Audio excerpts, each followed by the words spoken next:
Hello, everyone. Why am I in the wrong spot? Oh, because I never moved anything last time. Hello, everybody. Hopefully, you're doing well while I move myself over. Becca, thank you for coming in the lurk while you're listening. Do. Myself back to center stage. Okay, let's see who's here. Blah, blah, welcome. Thank you for being first. Crusader, welcome. Mecca, welcome in. Hope everyone is doing well today. It is a full moon, so I am definitely feeling that. Um, oh, anything else? Anything that anyone has been going for?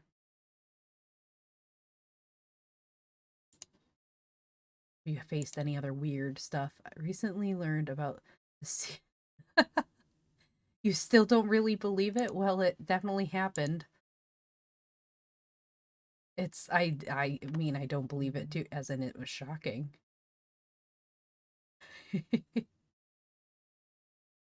What's this? Oh, I'll check that after.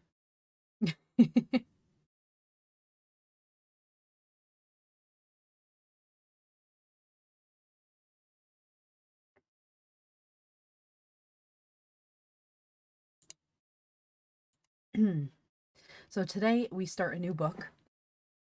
Now settle back. You said you believe me. You should. It's true.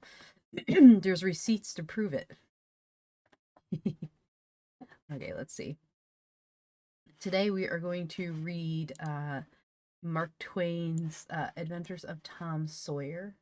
I know it's earlier than I usually do. Oh, I should probably post this on Twitter that I am live.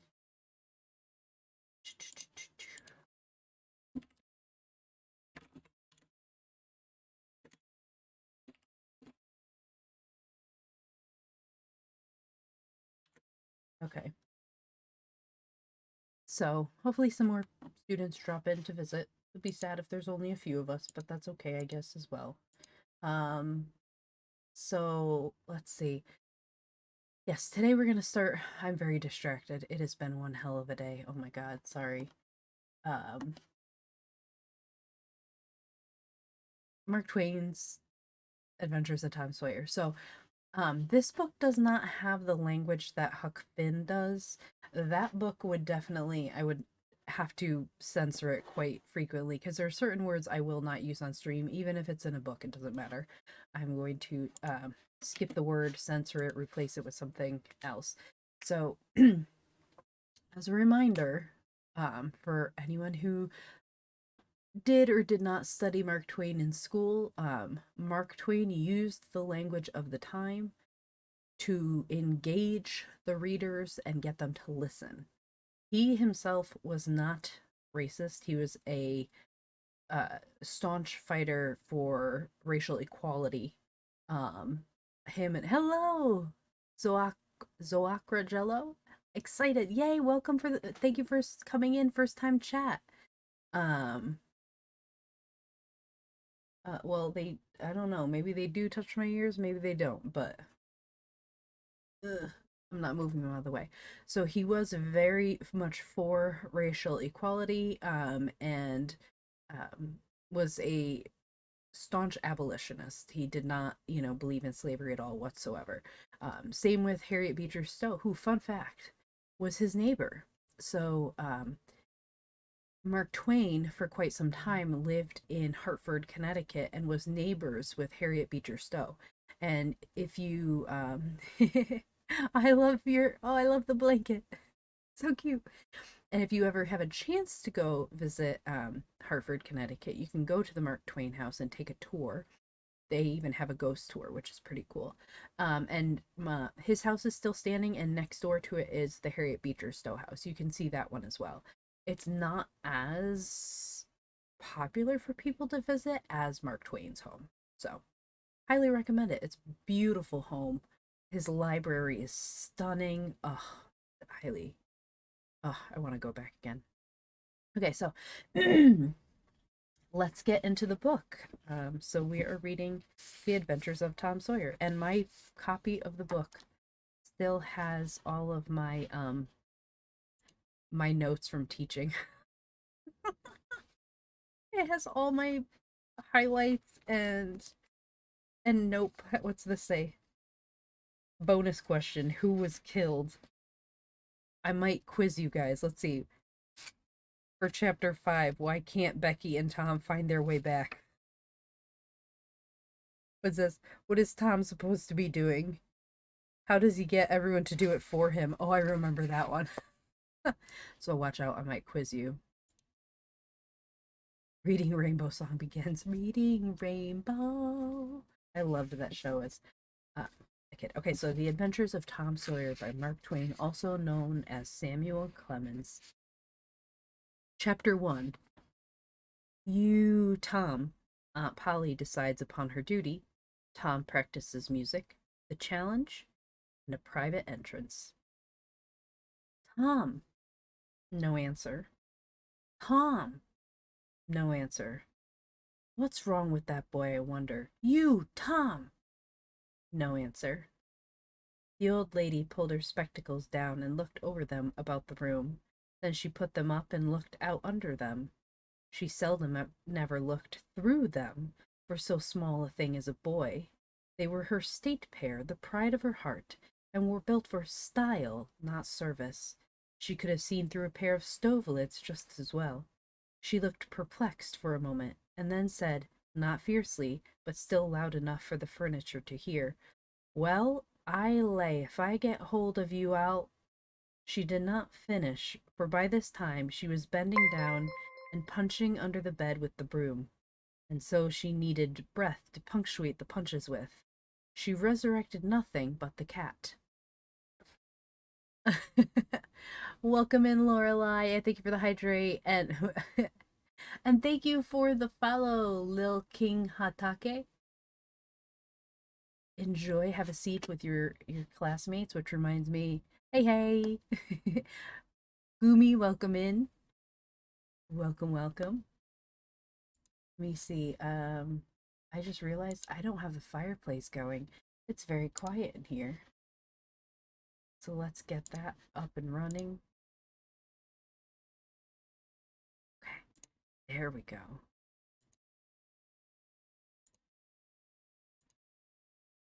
Wait, why is it not?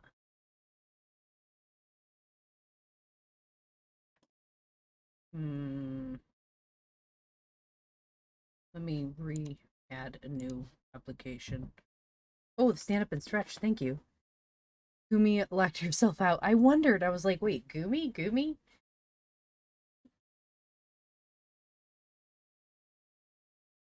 I will stand up and stretch. There we go.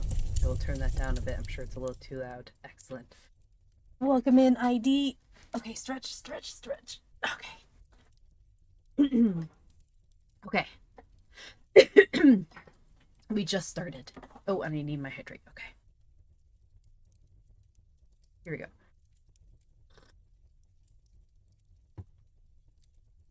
Yes, Gumi is Gumi. Gumi is Gumi's papa.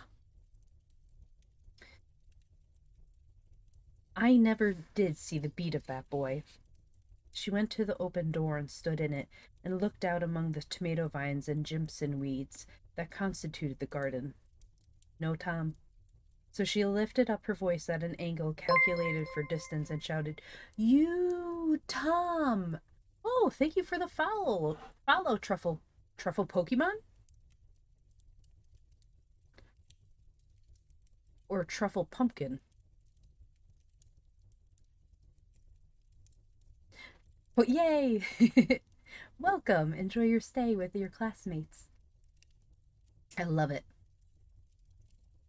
There was a slight noise behind her, and she turned just in time to seize a small boy by the slack of his roundabout and arrest his flight. There! I might have thought of that closet. What you been doing in there?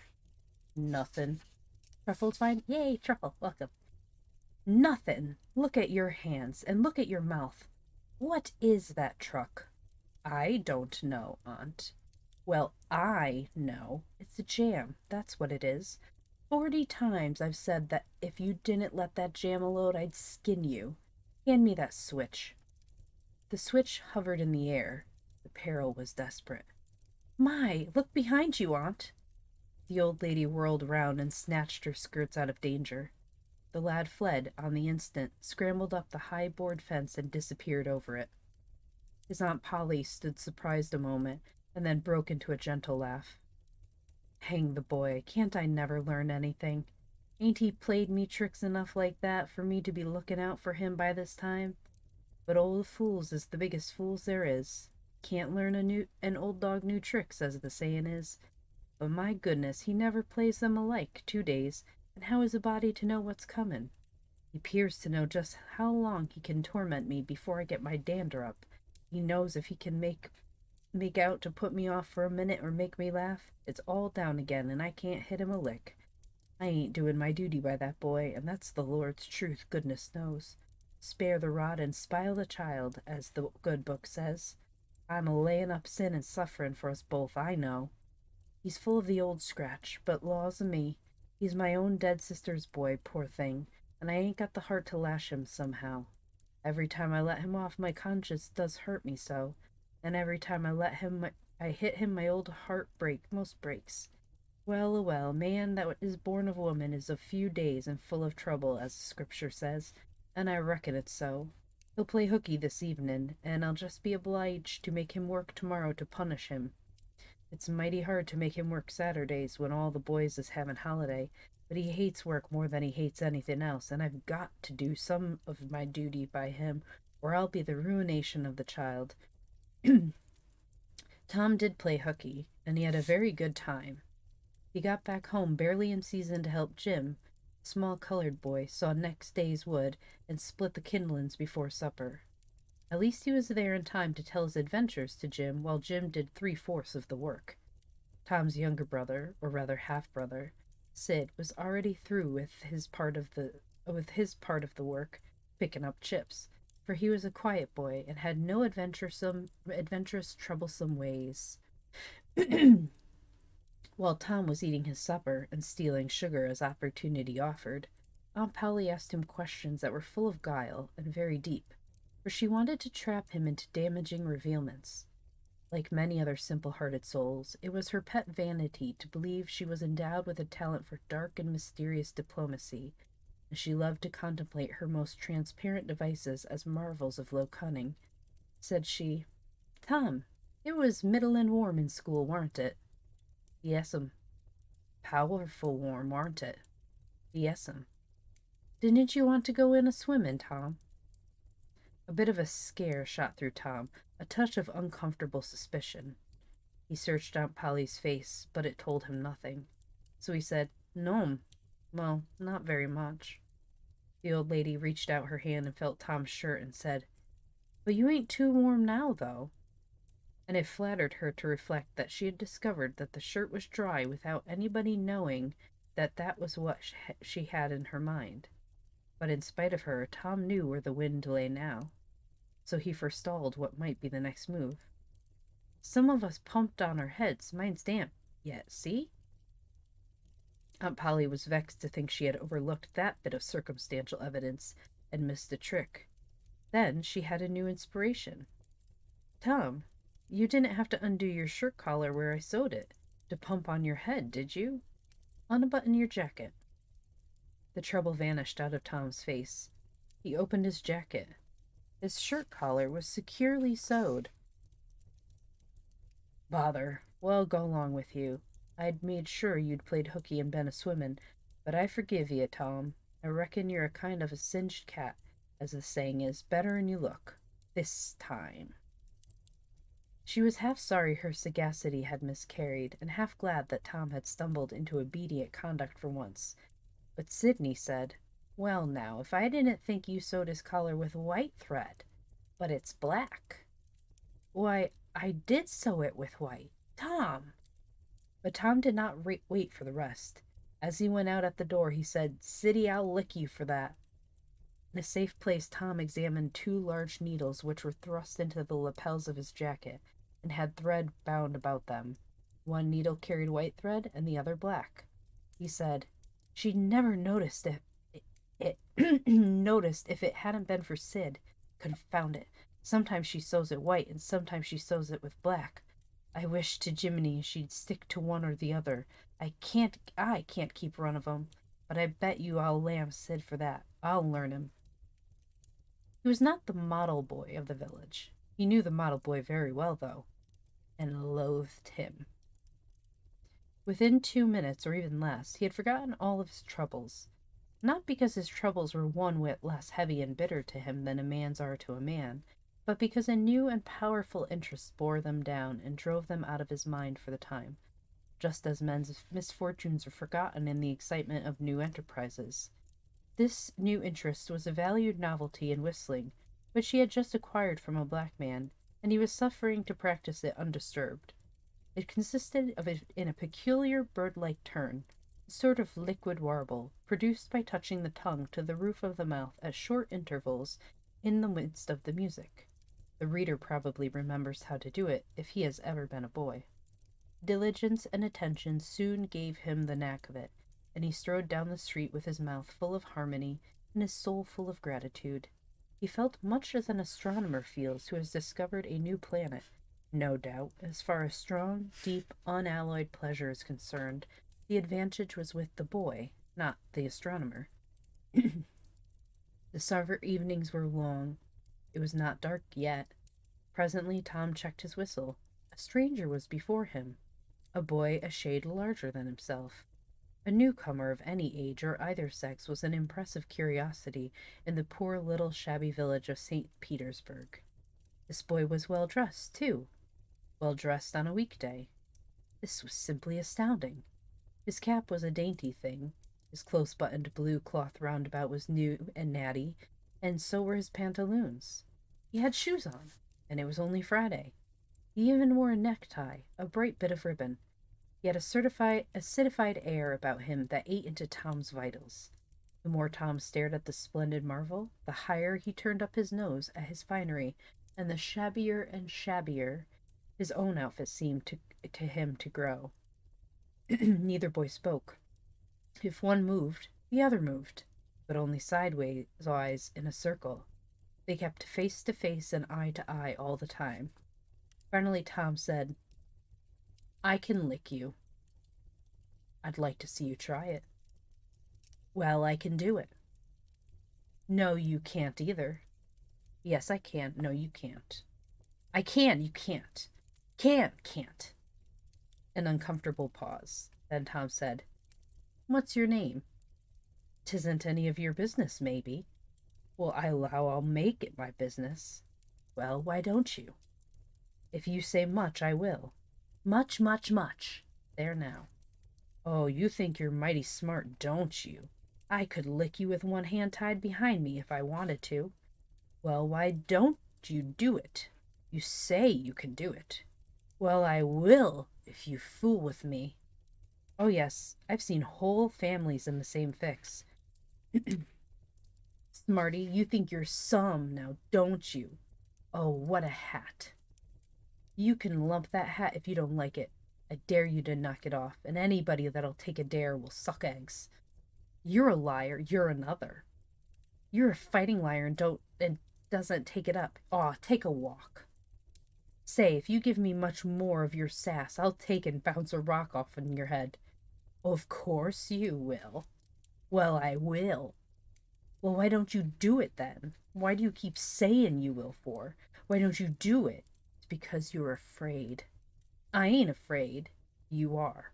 "I ain't." "You are." Another pause and more eyeing and sidling around each other. Presently they were shoulder to shoulder.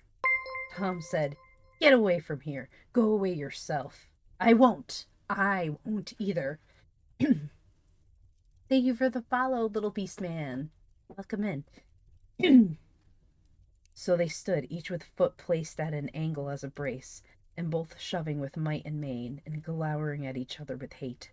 But neither could get an advantage. After struggling till both were hot and flushed, each relaxed his strain with watchful caution, and Tom said, "You're a coward and a pup. I'll tell my big brother on you, and he could thrash you with his little finger, and I'll make him do it, too." "What do I care for your big brother? I've got a brother that's bigger than he is, and what's more, he can throw him over that fence, too." Both brothers were imaginary. That's a lie. Your saying so doesn't make it so. Tom drew a line in the dust with his big toe and said, I dare you to step over that, and I'll lick you till you can't stand up. Anybody that'll take a dare will steal sheep. The new boy stepped over promptly and said, Now you said you'd do it. Now let's see you do it. Don't you crowd me now. You better look out. Well, you said you'd do it. Why don't you do it? By jingo, for 2 cents I will do it. The new boy took 2 broad coppers out of his pocket and held them out with derision. Tom struck them to the ground. In an instant, both boys were rolling and tumbling in the dirt, gripped together like cats, and for the space of a minute they tugged and tore at each other's hair and clothes, punched and scratched each other's noses, and covered themselves with dust and glory. Presently the confusion took form, and through the fog of battle Tom appeared, seated astride the new boy, and pounding him with his fists. Howler nuff, he said. The boy only struggled to free himself. He was crying, mainly from rage. Howler nuff, and the pounding went on. At last the stranger let out a smothered nuff, and Tom let him up and said, Now that'll learn you. Better look out who you're fooling with next time. The new boy went off brushing the dust from his clothes, sobbing, snuffling, and occasionally looking back and shaking his head and threatening what he would do to Tom the next time he caught them out. To which Tom responded with jeers and started off in high feather. As soon as his back was turned, the new boy snatched up a stone, threw it, and hit him between the shoulders, and then turned tail and ran like an antelope. Tom chased the traitor home, and thus found out where he lived. He then held a position at the gate for some time, daring the enemy to come outside. But the enemy only made faces at him through the window, and declined. At last the enemy's mother appeared and called Tom a bad, vicious, vulgar child, and ordered him away. So he went away, but he said he lowed to lay for that boy. He got home pretty late that night, and when he climbed cautiously in at the window, he uncovered an ambuscade in the person of his aunt, and when she saw the state of his clothes were in her resolution to turn his Saturday holiday into captivity at hard labor became adamantine in its firmness. End of chapter 1. I love that scene with Tom and the new boy just circling each other like, I'll beat you. No, I'll beat you. Do it. I could. Well, then do it. I can do it. If you do this, well, I'll do this. Well, yeah, I still can. Hi, Zen. How are you? Boys being boys, basically. Boys being absolutely ridiculous. Yes, I like the analogy to the fighting cats, too.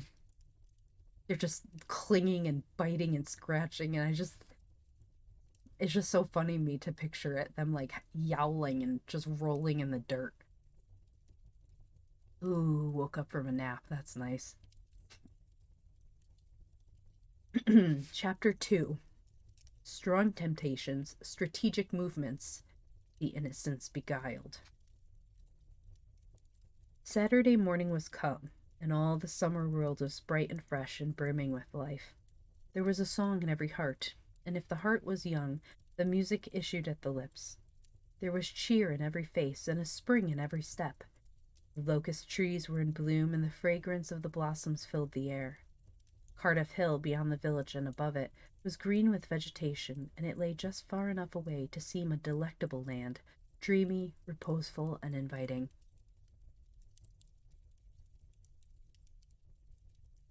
Yes, dirt scratches and glory. I came here and I heard I roll in the dirt. Sophia, UK. I am fine. We're reading Tom Sawyer. He and another boy just got into a scrap with each other. Have a grand old time. Tom appeared on the sidewalk with a bucket of whitewash and a long-handled brush. He surveyed the fence, and all gladness left him, and deep melancholy settled down upon his spirit. 30 yards of board fence 9 feet high. Life to him seemed hollow, and existence but a burden.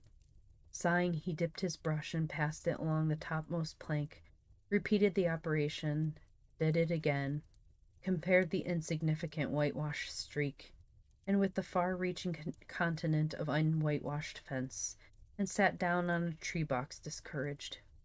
Jim came skipping out at the gate with a tin pail and singing Buffalo Gals. Bringing water from the town pump had always been hateful work in Tom's eyes before, but now it did not strike him so. He remembered that there was company at the pump. White boys, mulatto and black boys and girls were always there waiting their turns, resting, trading playthings, quarreling, fighting, skylarking. And he remembered that although the pump was only 150 yards off, Jim never got back with a bucket of water under an hour.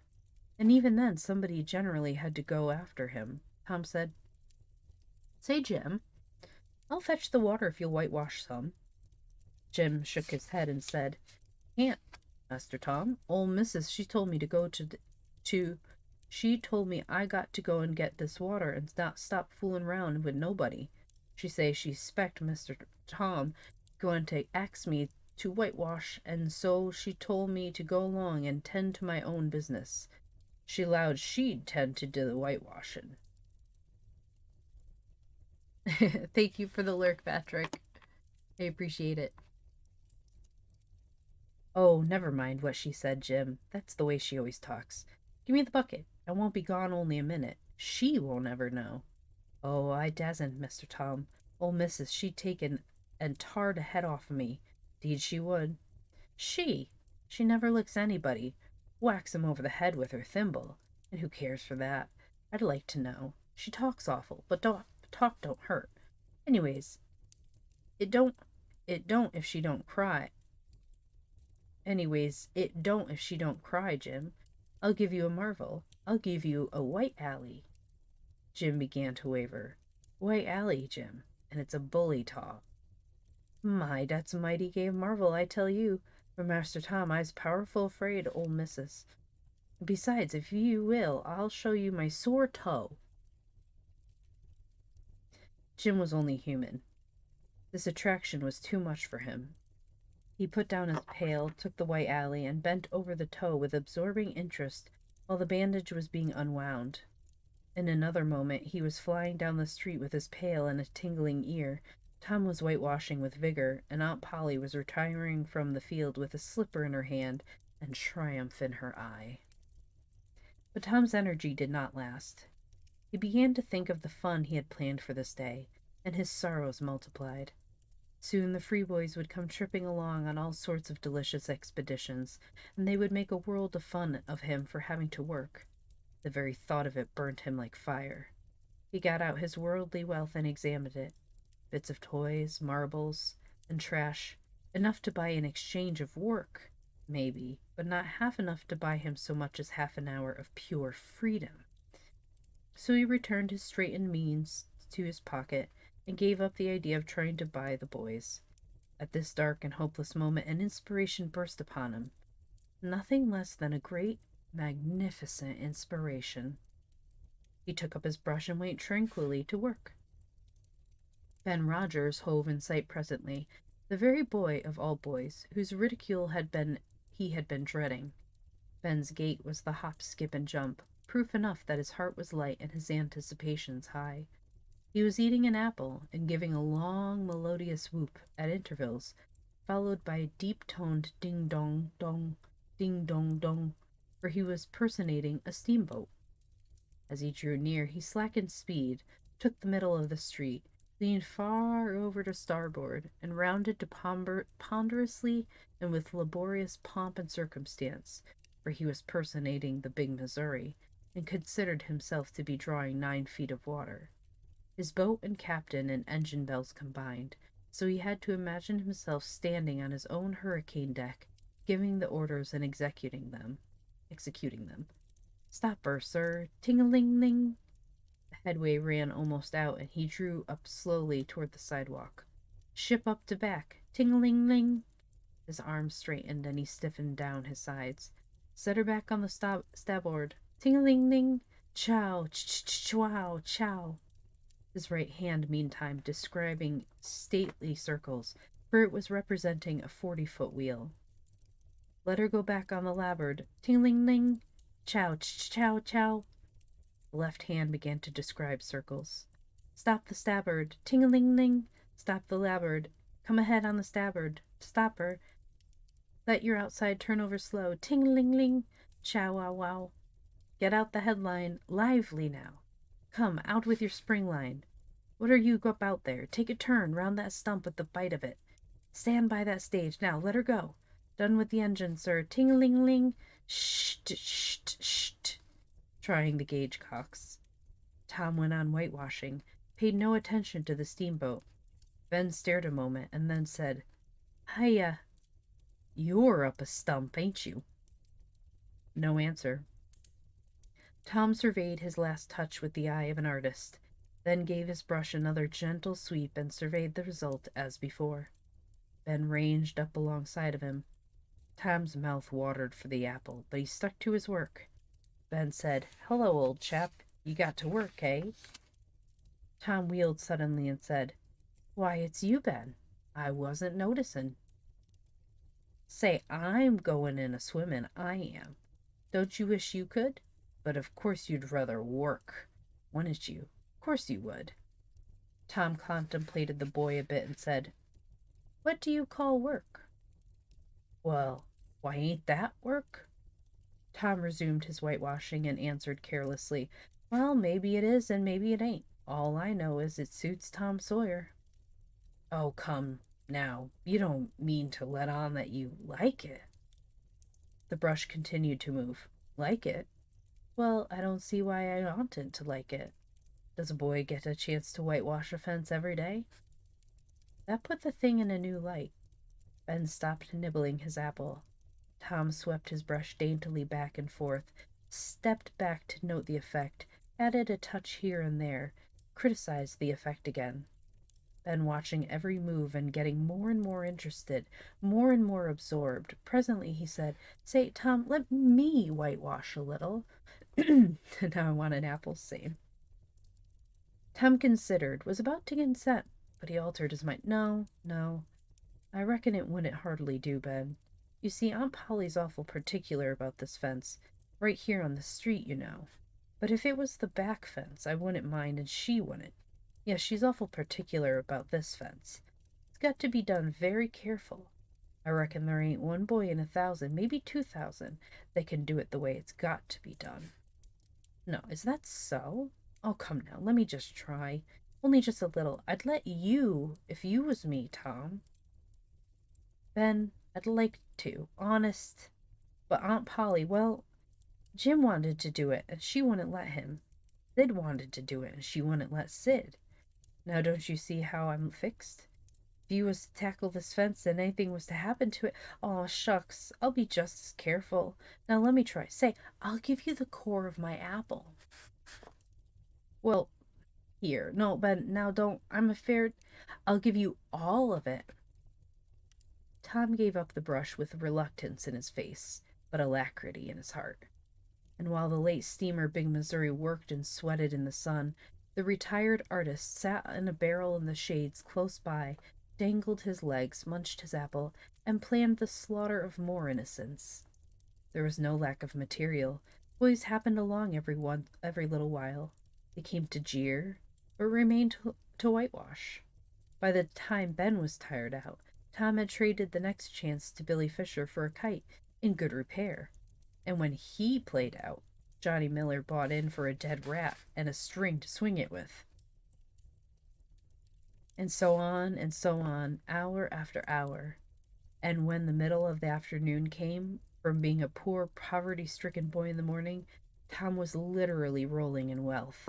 He had, besides the things before mentioned, 12 marbles, part of a Jew's harp, a piece of blue bottle glass to look through, a spool cannon, a key that wouldn't unlock anything, a fragment of chalk, a glass stopper of a decanter, a tin soldier, a couple of tadpoles, 6 firecrackers, a kitten with only one eye, a brass doorknob, a dog collar but no dog, the handle of a knife, 4 pieces of orange peel, and a dilapidated old window sash.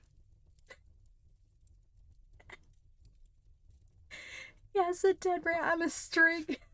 apparently, apparently that's the going rate for paying to work. And I love that he gets a kitten missing an eye. What?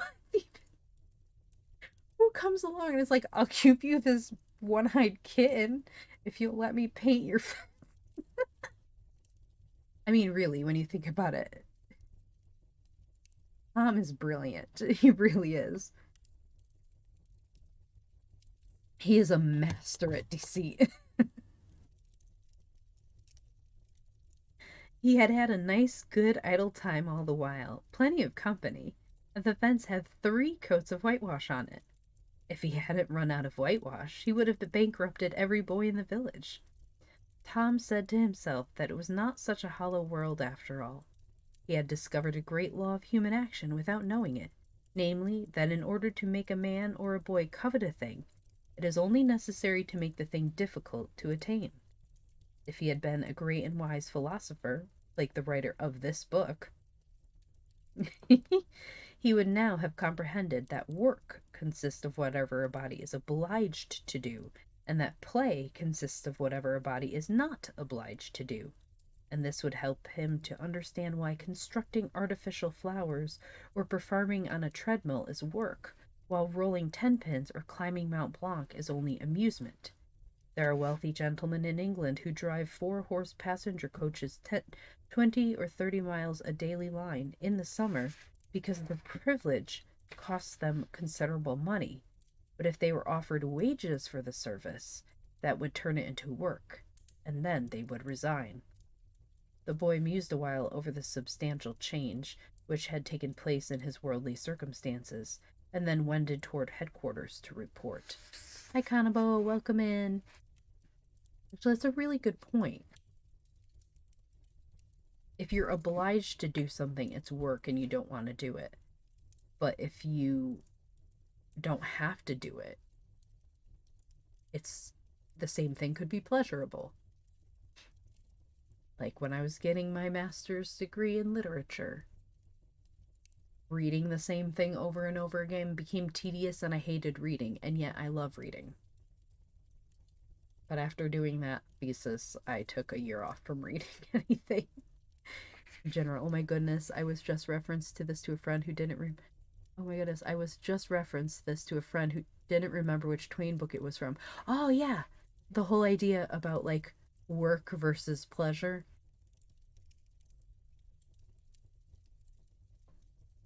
Yeah, referencing. I forget about it sometimes, and it's like, oh yeah.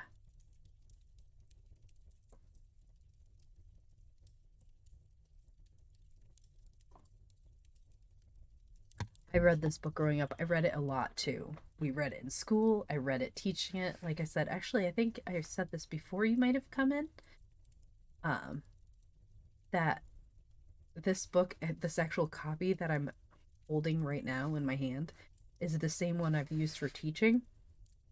And it has all my highlights still in it and notes and my quiz questions like tucked everywhere. Like, why can't Becky and Tom find their way back? What do Becky and Tom eat to keep from starving?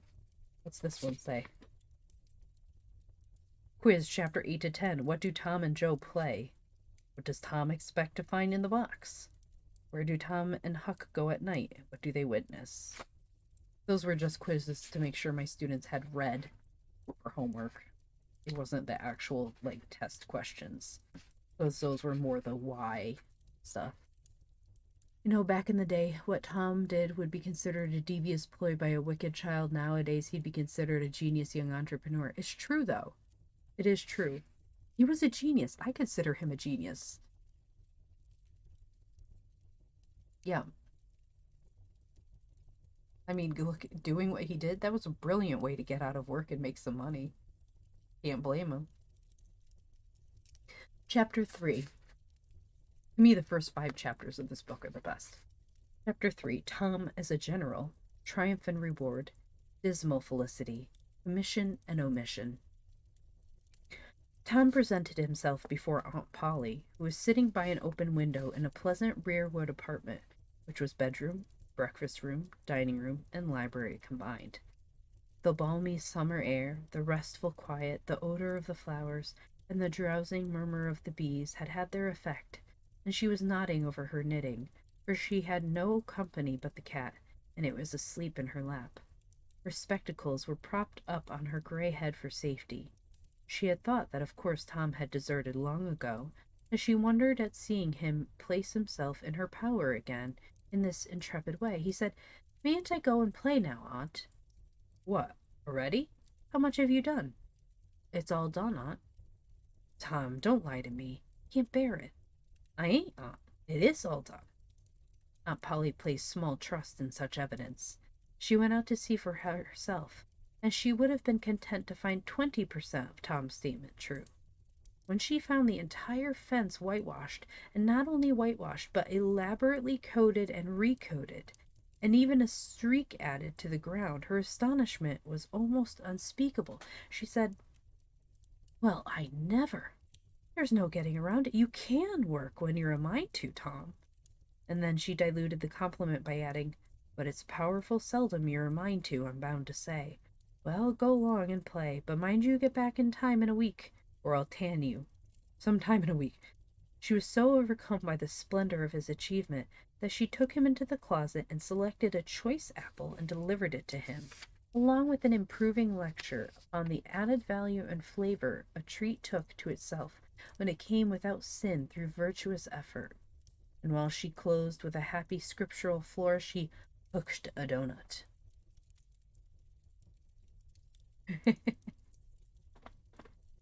Then he skipped out and saw Sid just staring up the outside stairway that led to the back rooms on the second floor.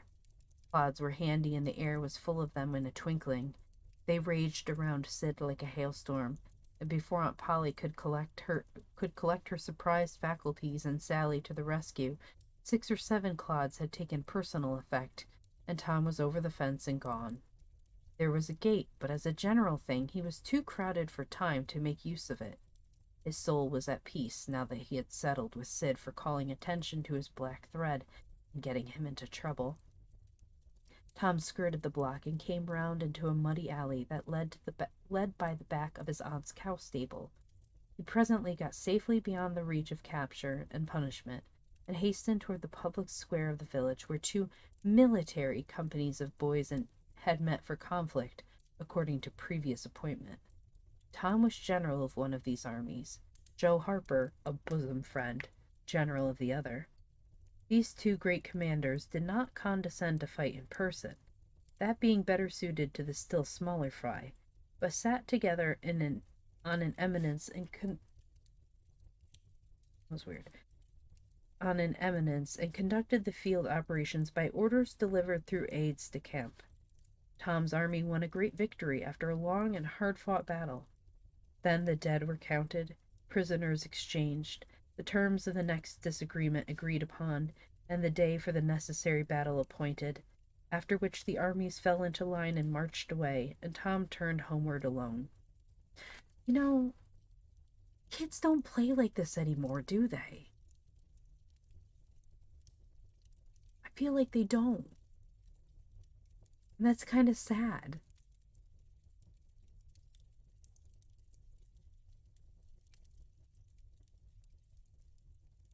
There. It's so sad.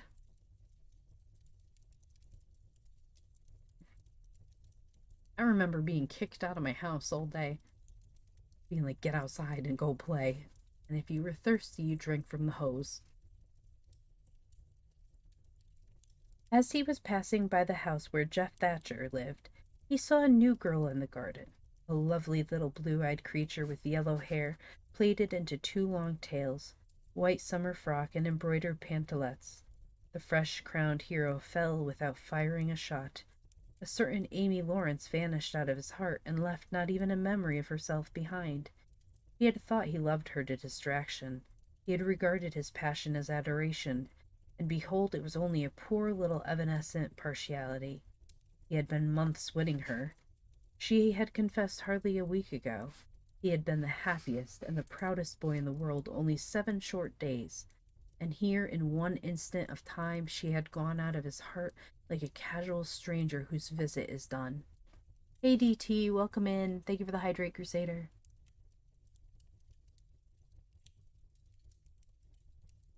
He worshipped this new angel with furtive eye, till he saw that she had discovered him. Then he pretended he did not know she was present and began to show off in all sorts of absurd boyish ways in order to win her admiration. He kept up this grotesque foolishness for some time, but by and by, while he was in the midst of some dangerous gymnastic performances, he glanced aside and saw that the little girl was wending her way toward the house. Tom came up to the fence and leaned on it, grieving and hoping she would tarry yet a while longer. She halted a moment on the steps and then moved toward the door. Tom heaved a great sigh as she put her foot on the threshold, but his face lit up right away, for she tossed a pansy over the fence a moment before she disappeared. The boy ran around and stopped within a foot or two of the flower, and then shaded his eyes with his hand and began to look down the street as if he had discovered something of interest going on in that direction. Presently he picked up a straw and began trying to balance it on his nose, with his head tilted far back, and as he moved it from side to side in his efforts, he edged nearer and nearer toward the pansy. Finally his bare foot rested upon it, his pliant toes closed upon it, and he hopped away with the treasure and disappeared round the corner. But only for a minute, only while he could button the flower inside his jacket next to his heart, or next to his stomach, possibly, for he was not much posted in anatomy, and not hypercritical anyway. It is so cute. And he can't even like just be honest and grab it. He's all like, do do do do. Let me show off and do these things, and then just grab it with my toes and run. Oh my god, I love it.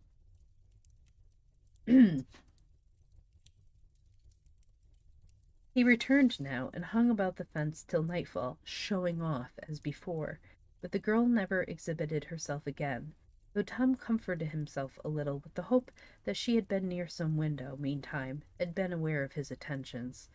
Finally he rode home reluctantly, with his poor head full of visions.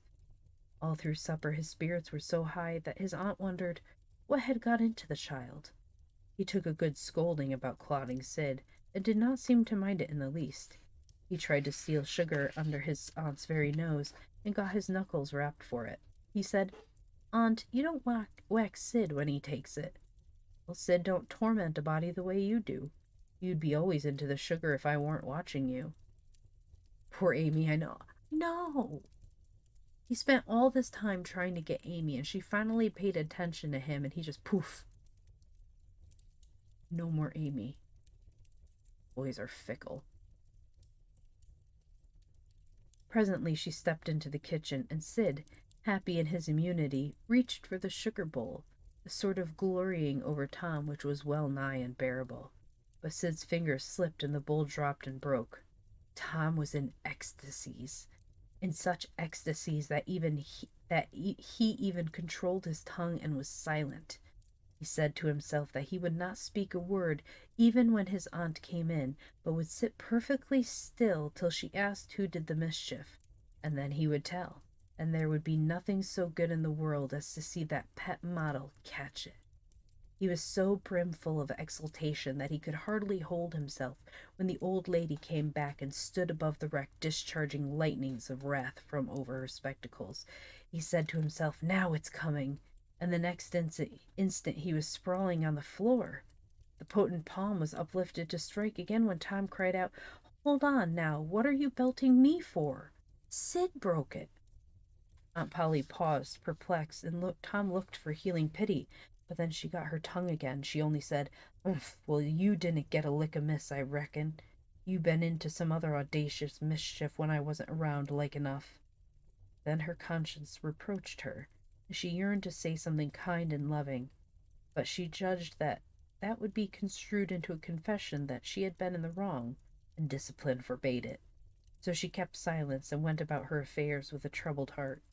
Tom sulked in a corner and exalted his woes. He knew that in her heart his aunt was on her knees to him, and he was morosely gratified by the consciousness of it. He would hang out no signals. He would take notice, none. Of none. He knew that a yearning glance fell upon him now and then through a film of tears, but he refused recognition of it. He pictured himself lying sick unto death, and his aunt bending over him, beseeching one little forgiving word, but he would turn his face to the wall and die without that word unsaid. With that word unsaid. Ah, how would she feel then? And he pictured himself brought home from the river dead, with his curls all wet and his sore heart at rest. How she would throw herself upon him, and how her tears would fall like rain, and her lips pray God to give her her boy back, and she would never, never abuse him any more.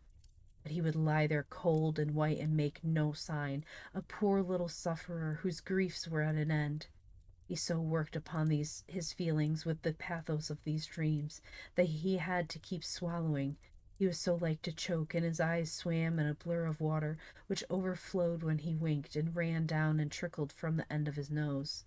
And such a luxury to him was this petting of his sorrows, that he could not bear to have any worldly cheeriness or any grating delight intrude upon it.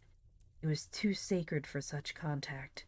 And so, presently, when his cousin Mary danced in, all alive with the joy of seeing home again after an age-long visit of 1 week to the country, he got up and moved in clouds and darkness out at one door as she brought song and sunshine in at the other. So dramatic. He's like, I will die, and she will be regret everything she's done for me, and I will die knowing that I never forgave her. Oh. He wandered far from the accustomed haunts of boys and sought desolate places that were in harmony with his spirit. A log raft in the river invited him, and he seated himself on its outer edge and contemplated the dreary vastness of the stream, wishing, the while, that he could only be drowned all at once and unconsciously, without undergoing the uncomfortable routine devised by nature. Then he thought of his flower. He got it out, rumpled and wilted, and it mightily increased his dismal felicity. He wondered if she would pity him if she knew. Would she cry and wish that she had a right to put her arms around his neck and comfort him?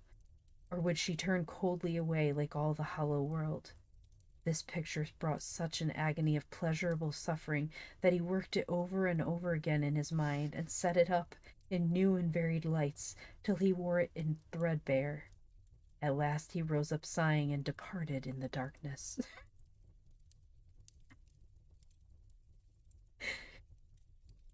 About 9:30 or 10 o'clock, he came along the deserted street to where the adored unknown lived. He paused a moment. No sound fell upon his listening ear. A candle was casting a dull glow upon the curtain of a second-story window. Was the sacred presence there? He climbed the fence, threaded his stealthy way through the plants, till he stood underneath that window. He looked up at it long and with emotion. Then he laid him down on the ground under it, disposing himself upon his back, with his hands clasped upon his breast and holding his poor wilted flower. And thus he would die, out in the cold world with no shelter over his homeless head, no friendly hand to wipe the death damps from his brow, no loving face to bend pityingly over him when the great agony came, and thus she would see him when she looked out upon the glad morning, and oh, would she drop one little tear upon his poor, lifeless form? Would she heave one little sigh to see a bright young life so rudely blighted, so untimely cut down? The window went up, a maidservant's discordant voice profaned the holy calm, and a deluge of water drenched the prone martyr's remains. The strangling hero sprang up with a relieving snort.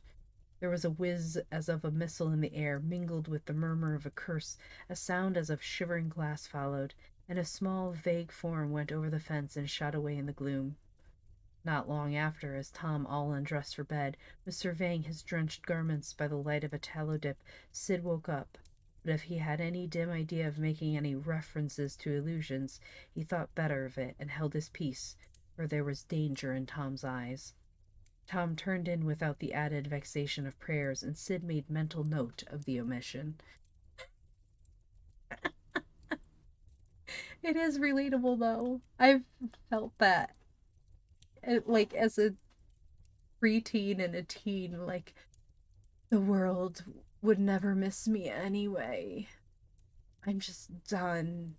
And if I disappeared, would anyone mourn my loss? I mean, honestly, I think most of us have felt that at some point. He's just so dramatic about it. And Mark Twain writes it so well that it's brilliant. Oh, I forgot how much I loved this book. So glad it was chosen instead of Heidi at this moment. Ah, okay, chapter 4. Right? It's just, it's been years since I read it. I need to read it more often. Chapter 4. Mental acrobatics, attending Sunday school, the superintendent, showing off, Tom lionized. The sun rose upon a tranquil world and beamed down upon the peaceful village like a benediction. Breakfast over, Aunt Polly had family worship. It began with a prayer built from the ground up of solid courses of scriptural quotations, welded together with a thin mortar of originality. And from the summit of this she delivered a grim chapter of the Mosaic Law, as from Sinai. Then Tom girded up his loins, so to speak, and went to work to get his verses. Sid had learned his lesson days before. Tom bent all his energies to the memorizing of 5 verses, and he chose part of the Sermon on the Mount because he could find no verses that were shorter. At the end of half an hour, Tom had a vague general idea of his lesson, but no more, for his mind was traversing the whole field of human thought, and his hands were busy with distracting recreations. Mary took his book to hear him recite, and he tried to find his way through the fog. Blessed are the poor. Yes, poor. Blessed are the poor in spirit. In spirit. Blessed are the poor in spirit, for theirs, for theirs. Blessed are the poor in spirit, for theirs is the kingdom of heaven. Blessed are they that mourn, for for they S-H-A, for they S-H, oh, I don't know what it is, shall. Oh, shall. For they shall mourn. Blessed are they that shall mourn, for they shall what? Why don't you tell me, Mary? What do you want to be so mean for? Oh, Tom, you poor thick-headed thing.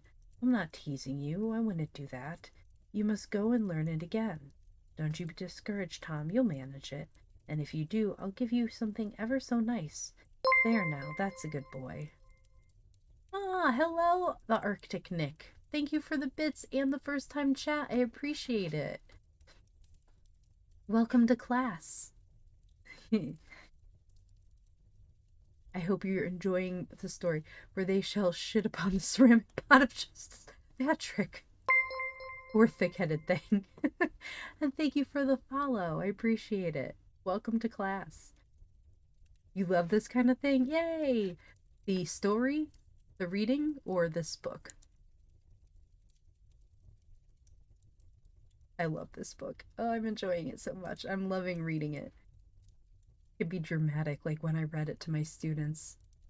Another bits, thank you. I appreciate it. Your reaction is being blocked by ads? What?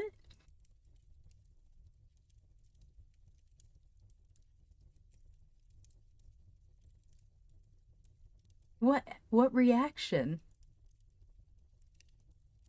Oh. Oh. Crusader. So rude.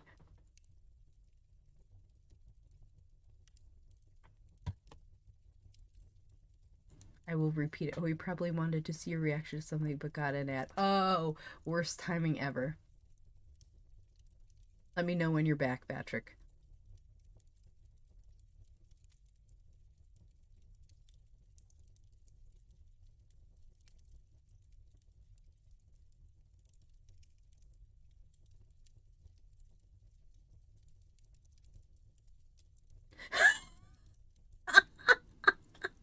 I'm sorry, Patrick. Okay, I'll respond to you. Let's see. For they shall shit upon the ceramic pot of justice. I had a shitty day today, quite literally. Crusader, Lorelei, and ID know just how shitty it was, and it is a full moon, so we're in for a ride. Oh, God. Okay, here we go.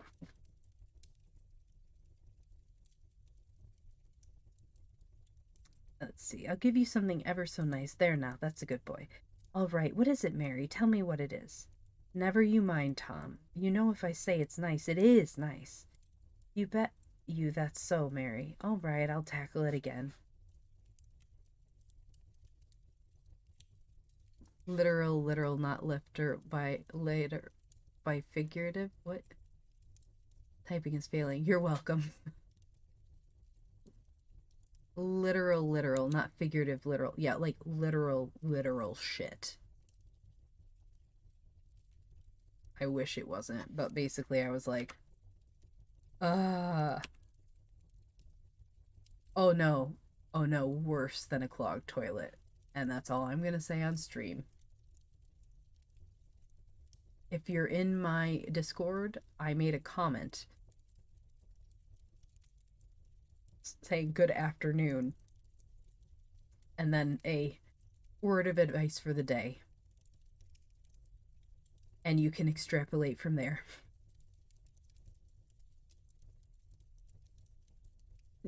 You can see in my Discord. Okay. And he did tackle it again. And under the double pressure of curiosity and prospective gain, he did it with such spirit that he accomplished a shining success. Mary gave him a brand new Barlow knife worth 12.5 cents, and the convulsion of delight that swept his system shook him to his foundations. True, the knife would not cut anything, but it was a sure enough Barlow, and there was inconceivable grandeur in that. Though where the Western boys ever got the idea that such a weapon could possibly be counterfeited to its injury is an imposing mystery and will always remain so. Perhaps. Tom contrived to scarify the cupboard with it, and was arranging to begin on the bureau when he was called off to dress for Sunday school. Mary gave him a tin basin of water and a piece of soap, and he went outside the door and set the basin on a little bench there. Then he dipped the soap in the water and laid it down, turned up his sleeves, poured out the water on the ground gently, and then entered the kitchen and began to wipe his face diligently on the towel behind the door. But Mary removed the towel and said, "Now ain't you ashamed, Tom? You mustn't be so bad. Water won't hurt you." Tom, Tom was a trifle disconcerted. The basin was refilled, and this time he stood over it a little while, gathering resolution, took in a big breath, and began. When he entered the kitchen presently, with both eyes shut, and groping for the towel with his hands, an honorable testimony of suds and water dripping from his face. But when he emerged from the towel, he was not yet satisfactory, for the clean territory stopped short of his chin and his jaws, like a mask. Below and beyond this line there was a dark expanse of unirrigated soil that spread downward in front and backward around his neck. Mary took him in hand, and when she was done with him, he was a man and a brother, without distinction of color, and his saturated hair was neatly brushed, and its short curls wrought into a dainty and symmetrical general effect. He privately smoothed out the curls with labor and difficulty, and plastered his hair close down to his head, for he held curls to be effeminate, and his own filled his life with bitterness. Then Mary got out a suit of his clothing that had been used only on Sundays during 2 years. They were simply called his other clothes. So by that we know the size of his wardrobe. The girl put him to rights after he had dressed himself. She buttoned his neat roundabout up to his chin, turned his vest shirt collar down over his shoulders, brushed him off, and crowned him with his speckled straw hat. He now looked exceedingly improved and uncomfortable. He was fully as uncomfortable as he looked, for there was a restraint about whole clothes and cleanliness that galled him. He hoped that Mary would forget his shoes, but the hope was blighted. She coated them thoroughly with tallow, as was the custom, and brought them out. He lost his temper and said he was always being made to do everything he didn't want to do. But Mary said persuasively, "Please, Tom, that's a good boy." "Ah, Nicky, that's okay. Welcome in." And then she was done with him. He was a man. The Book of Sophia, chapter 6, verse 9. Patrick. Oh my god. Okay, let's see. What's our vocab? Book's falling. Okay. No, stay. Okay. My vocabulary book. Today's vocabulary word is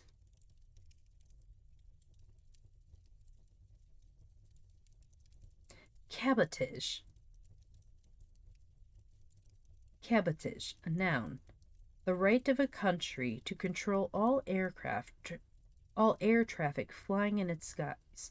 After 9/11, cabotage became a major concern of New York City and its mayor. Cabotage. That's a word I've never heard before. Y'all event. Y'all event.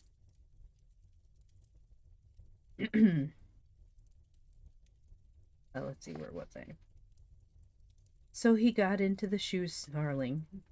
Mary was soon ready, and the three children set out for Sunday school, a place that Tom hated with his whole heart, but Sid and Mary were fond of it. Y'all would have not. Y'all have not. Y'all haven't. Y'all have not. Okay, I get it now. Sabbath school hours were from 9 to 10:30, and then church service. Two of the children always remained for the sermon voluntarily, and the other always remained too for stronger resolutions. The church's high-backed, uncushioned pews would seat about 300 persons. The edifice was but a small, plain affair, with a sort of pine-board tree box on top of it for a steeple. At the door, Tom dropped back a step and accosted a Sunday-dressed comrade. "Say, Billy, got you a yaller ticket?" "Yes." "What'll you take for her?" "What'll you give?" "Piece of licorice and a fishhook?" "Let's see 'em." Tom exhibited. They were satisfactory, and the property changed hands. Then Tom traded a couple of white alleys for 3 red tickets, and some small trifle or other for a couple of blue ones. He waylaid other boys as they came, and went on buying tickets of various colors 10 or 15 minutes longer. He entered the church now with a swarm of clean and noisy boys and girls, proceeded to his seat, and started a quarrel with the first boy that came handy. The teacher, a grave, elderly man, interfered, then turned his back a moment, and Tom pulled a boy's hair in the next bench, and was absorbed in his book when the boy turned around, stuck a pin in another boy presently, in order to hear him say "ouch," and got a new reprimand from his teacher. Tom's whole class were of a pattern, restless, noisy, and troublesome. When they came to recite their lessons, not one of them knew his verses perfectly, but had to be prompted all along. However, they worried through, and each got his reward, in small blue tickets, each with a passage of scripture on it. Each blue ticket was pay for 2 verses of the recitation. 10 blue tickets equaled a red one, and could be exchanged for it. 10 red tickets equaled a yellow one. For 10 yellow tickets, the superintendent gave a very plainly bound Bible, worth 40 cents in those easy times, to the pupil. How many of my readers would have the industry and application to memorize 2,000 verses, even for a Doré Bible? I would do it. Gustave Doré is a brilliant artist. And yet Mary had acquired 2 Bibles in this way.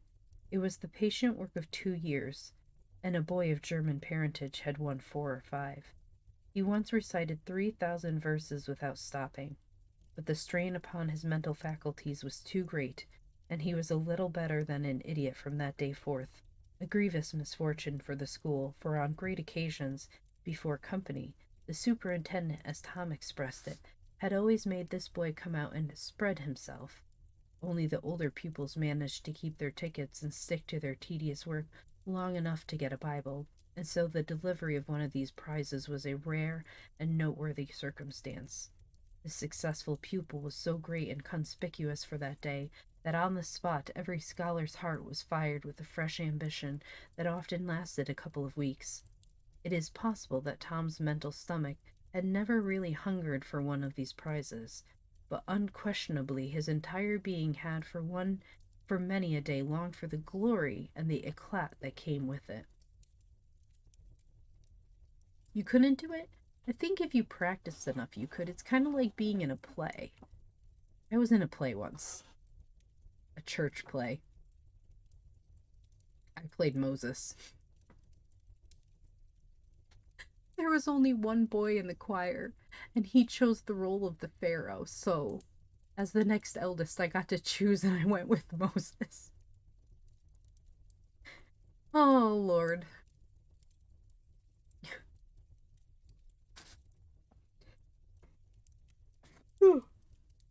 Iffy. It was fun. I knew my lines up until one part, and then I forgot my lines and like froze and stared at my like friend who was the like secondary role beside me, and I stared at her so hard she thought she had forgotten a line. So she said her line that was after the line I forgot, and then I was able to remember everything and go. So everyone thought she had forgotten her line. In due course, the superintendent stood up in front of the pulpit with a closed hymn book in his hand and his forefinger inserted between its leaves, and commanded attention. When a Sunday school superintendent makes his customary little speech, a hymn book in the hand is as necessary as is the inevitable sheet of music in the hand of a singer who stands forward on the platform and sings a solo at a concert, though why is a mystery, for neither the hymn book nor the sheet of music is ever referred to by the sufferer. This superintendent was a slim creature of 35, with a sandy goatee and short sandy hair. He wore a stiff standing collar whose upper edge almost reached his ears, and whose sharp points curved forward abreast the corners of his mouth. Fence that compelled a straight lookout ahead, and a turning of the whole body when a side view was required. His chin was propped on a spreading cravat, which was as broad and as long as a banknote, and had fringed ends. His boot toes were turned up sharply, in the fashion of the day, like sleigh runners, an effect patiently and laboriously produced by the young men by sitting with their toes pressed against a wall for hours together. Mr. Walters was very earnest of mien, and very sincere and honest at heart, and he held sacred things and places in such reverence, and so separated them from worldly matters, that unconsciously to himself his Sunday school voice had acquired a peculiar intonation which was wholly absent on weekdays. It began after this fashion. Now, children, I want you all to sit up just as straight and pretty as you can and give me all your attention for a minute or two. There, that is it. That is the way good little boys and girls should do. I see one little girl who is looking out of the window. I am afraid she thinks I am out there somewhere, perhaps up in one of the trees making a speech to the little birds. Flossive titter. I want to tell you how good it makes me feel to see so many bright, clean little faces assembled in a place like this, learning to do right and be good, and so forth and so on. It is not necessary to set down the rest of the oration. It was a pattern it was of a pattern which does not vary, and so it is familiar to us all. So I give her credit. The latter third of the speech was marred by the resumption of fights and other recreations among certain of the bad boys, and by fidgetings and whisperings that extended far and wide, washing even to the bases of isolated and incorruptible rocks like Sid and Mary. But now every sound ceased suddenly with the subsidence of Mr. Walter's voice, and the conclusion of the speech was received with a burst of silent gratitude. Oh, hydrate, thank you.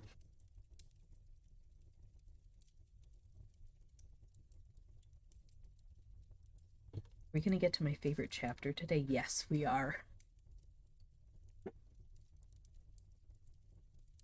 A good part of the whispering had been occasioned by an event which was more or less rare, the entrance of visitors.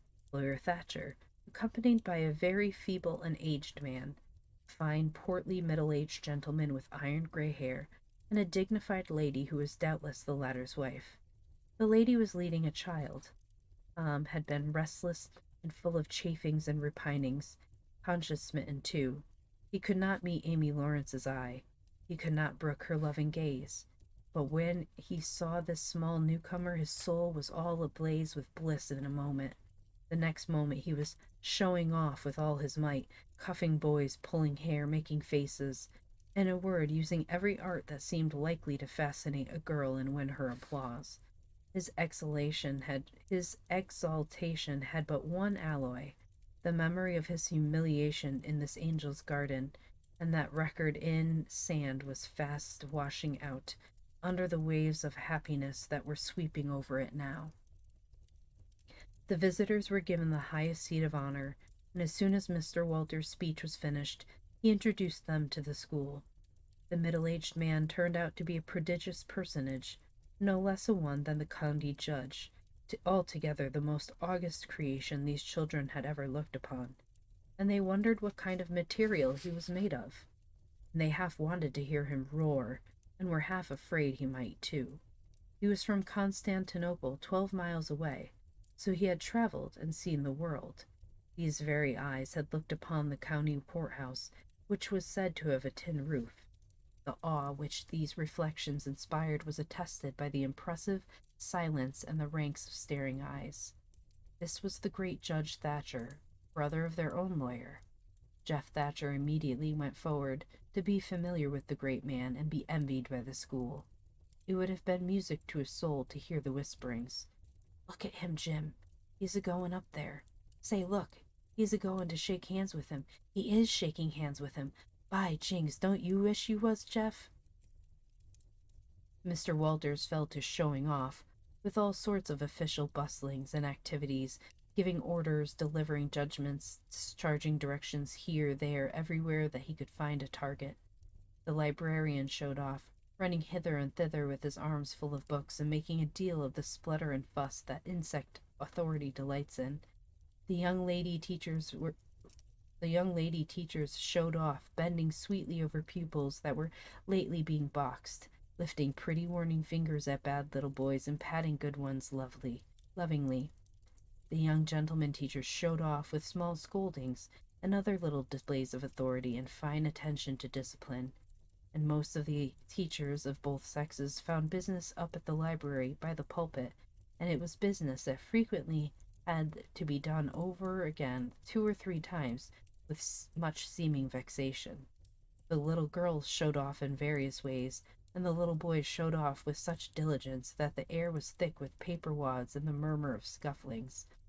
And above it all, the great man sat and beamed a majestic judicial smile upon all the house, and warmed himself in the sun of his own grandeur, for he was showing off too. Thank you for the lurk, Patrick Man. Dirt fishing, I don't know why I did not get an alert. Why did I not get an alert? They should have given me an alert. I will have to try to refund you. What is off? Twitch, pretzel. Loose, VC overlay, desk, away. Sound alerts. There we go. Sound alerts are on. Oh, wait. No, I think it was... Okay, I need to turn it down a bit because it is a reading stream. There was only one thing waiting to make Mr. Walter's ecstasy complete, and that was a chance to deliver a Bible prize and exhibit a prodigy. Several pupils had a few yellow tickets, but none had enough, and he had been around among the star pupils inquiring. He would have given worlds now to have that German lad back again with a sound mind. And now at this moment, when hope was dead, Tom Sawyer came forward with 9 yellow tickets, 9 red tickets, and 10 blue ones, and demanded a Bible. This was a thunderbolt out of a clear sky. Walters was not expecting an application from this source for the next 10 years, but there was no getting around it. Here were the certified checks, and they were good for their face. Tom was therefore elevated to a place with the judge and the other elect, and the great news was announced from headquarters. It was the most stunning surprise of the decade, and so profound was the sensation that it lifted the new hero up to the judicial one's altitude, and the schools had two marvels to gaze upon in place of one. The boys were all eaten up with envy, but those that suffered the bitterest pangs were those who perceived too late that they themselves had contributed to this hated splendor by trading tickets to Tom for the wealth he had amassed in selling whitewashing privileges. These despised themselves as being the dupes of a wily fraud, a guileful snake in the grass. The prize was delivered to Tom with as much effusion as the superintendent could pump under the circumstances, but it lacked somewhat of the true gush, for the poor fellow's instinct taught him that there was a mystery here that could not well bear the light. Perhaps it was simply preposterous that this boy had warehoused 2,000 sheaves of scriptural wisdom on his premises. A dozen would strain his capacity without a doubt. Amy Lawrence was proud and glad, and she tried to make Tom see it in her face, but he wouldn't look. She wondered then. She was just a grain troubled. Next, the dim suspicion came and went, came again. She watched, a furtive glance told her worlds, and then her heart broke. And she was jealous and angry, and the tears came, and she hated everybody, Tom most of all, she thought. Tom was introduced to the judge, but his tongue was tied. His breath would hardly come, his heart quaked, partly because of the awful greatness of the man, but mainly because he was her parent. He would have liked to fall down and worship him if it were in the dark. The judge put his hand on Tom's head and called him a fine little man, and asked him what his name was. The boy stammered, gasped, and got it out. Tom. Oh, no, not Tom, it is. Thomas. Ah, that's it. I thought there was more to it, maybe. That's very well. But you've another one, I dare say, and you'll tell it to me, won't you? Tell the gentleman your other name, Thomas, said Walters, and say, sir. You mustn't forget your manners. Thomas Sawyer, sir. That's it. That's a good boy. Fine boy. Fine, manly little fellow. 2,000 verses is a great many. Very, very great many. And you never can be sorry for the trouble you took to learn them, for knowledge is worth more than anything there is in the world. It's what makes great men and good men. You'll be a great man and a good man yourself some day, Thomas, and then you'll look back and say, it's all owing to the precious Sunday school privileges of my boyhood. It's all owing to my dear teachers that taught me to learn. It's all owing to the good superintendent who encouraged me and watched over me and gave me a beautiful Bible, a splendid, elegant Bible, to keep and have it all for my own always. It's all owing to right bringing up. That is what you will say, Thomas, and you wouldn't take any money for those 2,000 verses. No, indeed, you wouldn't. And now you wouldn't mind telling me and this lady some of the things you've learned. No, I know you wouldn't, for we are proud of little boys that learn. Now, no doubt you know the names of all the 12 disciples. Won't you tell us the names of the first two that were appointed?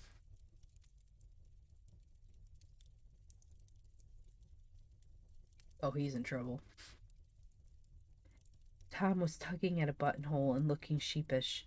He blushed now, and his eyes fell. Mr. Walter's heart sank within him. He said to himself, it is not possible that the boy can answer the simplest question. Why did the judge ask him? Yet he felt obliged to speak up and say, answer the gentleman, Thomas. Don't be afraid. Tom still hung fire. Phrenology teethed inhale. Now I know you'll tell me, said the lady. The names of the first two disciples were David and Goliath. Let us draw the curtain of charity over the rest of the scene. I want to know what else happened to him, but they cut the scene there. But here comes my favorite chapter. Is it this one? Verse 6.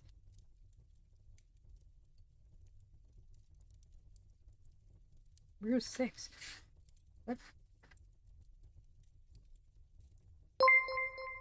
Oh, thank you for the for the follow, Carlo Manu. I appreciate it. Welcome to class. Have a seat with your classmates. We are reading Tom Sawyer. Nope, this is definitely my favorite chapter. Here we go. I'm going to try to get through this without laughing. Let me take a sip of my tea.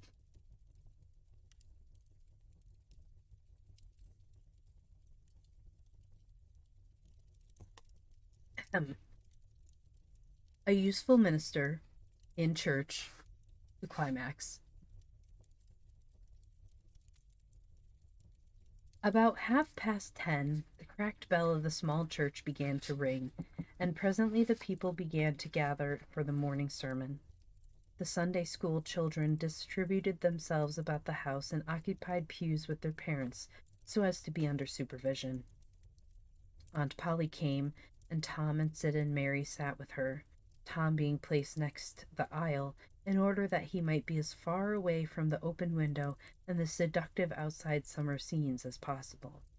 The crowd filed up the aisles, the aged and needy postmaster, who had seen better days, the mayor and his wife, for they had a mayor there, among other unnecessaries, the justice of the peace, the widow Douglas, fair, smart, and 40, a generous, good-hearted soul and well-to-do, her hill mansion the only palace in the town, and the most hospitable and much the most lavish in the matter of festivities that St. Petersburg could boast, the bent and venerable Major and Mrs. Ward, Lawyer Riverson, the new notable from a distance, next the belle of the village, followed by a troop of lawn-clad and ribbon-decked young heartbreakers, then all the young clerks in town in a body, for they had stood in the vestibule sucking their cane heads, a circling wall of oiled and simpering admirers, till the last girl had run their gauntlet.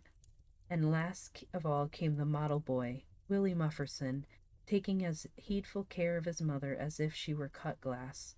He always brought his mother to church, and was the pride of all the matrons. The boys all hated him, he was so good, and besides he had been thrown up to them so much. His white handkerchief was hanging out of his pocket behind, as usual on Sundays, accidentally. Tom had no handkerchief, and he looked upon boys who had as snobs. The congregation being fully assembled now, the bell rang once more to warn laggards and stragglers, and then a solemn hush fell upon the church, which was only broken by the tittering and whispering of the choir in the gallery. The choir always tittered and whispered all through service. There was once a church choir that was not ill-bred, but I have forgotten where it was now. It was a great many years ago, and I could scarcely remember anything about it, but I think it was in some foreign country. The minister gave out the hymn and read it through with a relish, in a peculiar style which was much admired in that part of the country. His voice began on a medium key and climbed steadily up till it reached a certain point, where it bore with strong emphasis down the topmost word and then plunged down as if from a springboard. Shall I be carried to the skies on flowery beds of ease, whilst others fight to win the prize and sail through bloody seas? He was regarded as a wonderful reader. At church sociables, he was always called upon to read poetry, and when he was through, the ladies would lift up their hands and let them fall helplessly in their laps, and wall their eyes and shake their heads as much as to say, words cannot express it. It is too beautiful for this mortal earth. After the hymn had been sung, the Reverend Mr. Sprague turned himself into a bulletin board and read off notices of meetings and societies and things till it seemed that the list would stretch out to the crack of doom, a queer custom which is still kept up in America, even in cities, away here in this age of abundant newspapers. Often the less there is to justify a traditional custom, the harder it is to get rid of it. And now the minister prayed. A good, generous prayer it was, and went into details.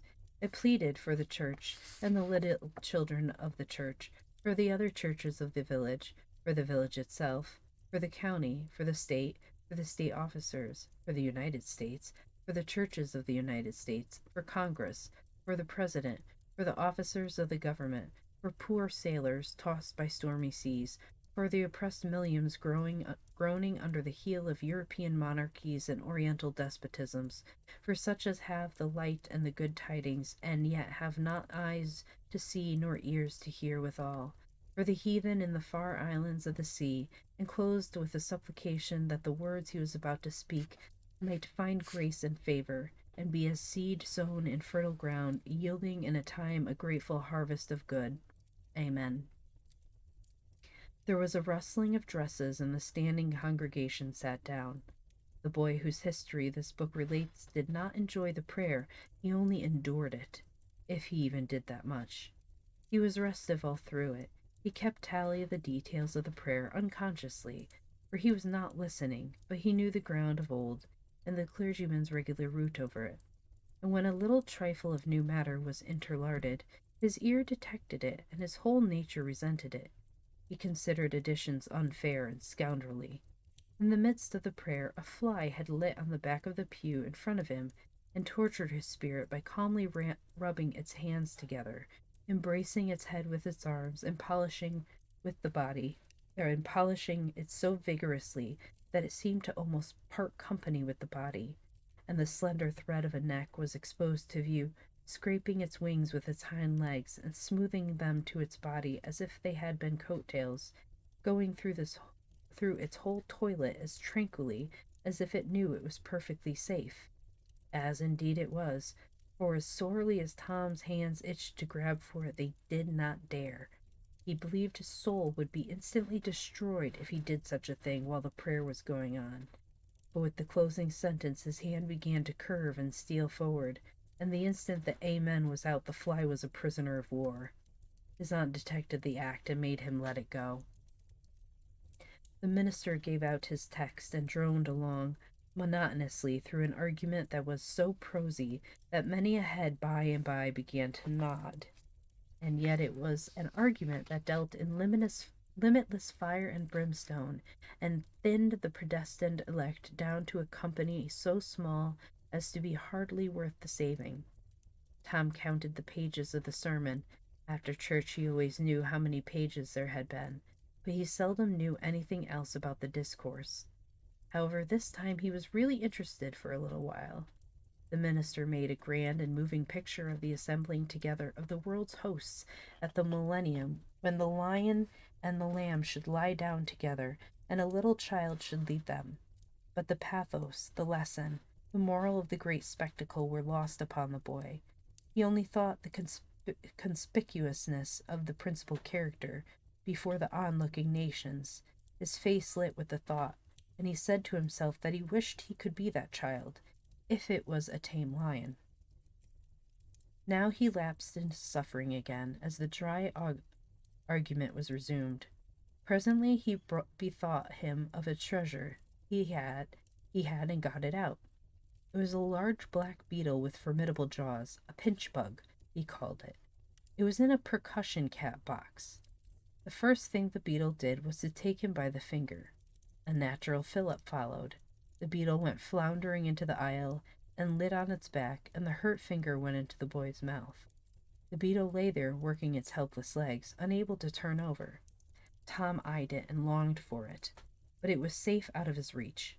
Other people, uninterested in the sermon, found relief in the beetle, and they eyed it too. Presently, a vagrant poodle dog came idling along, sad at heart, lazy with summer softness, and the quiet weary of captivity, sighing for change. He spied the beetle. The drooping tail lifted and wagged. He surveyed the prize, walked around it, smelt at it from a safe distance, walked around it again, grew bolder, and took a closer smell, then lifted his lip and made a gingerly snatch at it, just missing it, made another and another, began to enjoy the diversion, subsided to his stomach with the beetle between his paws, and continued his experiments, grew weary at last, and then indifferent and absent-minded. His head nodded, and little by little his chin descended and touched the enemy, who seized it. There was a sharp yelp, flirt of the poodle's head, and the beetle fell a couple of yards away and lit on its back once more. The neighboring spectators shook with a gentle inward joy. Several faces went behind fans and handkerchiefs, and Tom was entirely happy. The dog looked foolish, and probably felt so, but there was resentment in his heart, too, and a craving for revenge. So he went to the beetle and began a wary attack on it again, jumping at it from every point in a circle, lighting with his forepaws within an inch of the creature, making even closer snatches at it with his teeth, and jerking his head till his ears flapped again. But he grew tired once more. After a while, tried to amuse himself with a fly, but found no relief. Followed an ant around with his nose close to the floor, and quickly wearied of that. Yawned, sighed, forgot the beetle entirely, and sat down upon it. Then there was a wild yelp of agony, and the poodle went sailing up the aisle.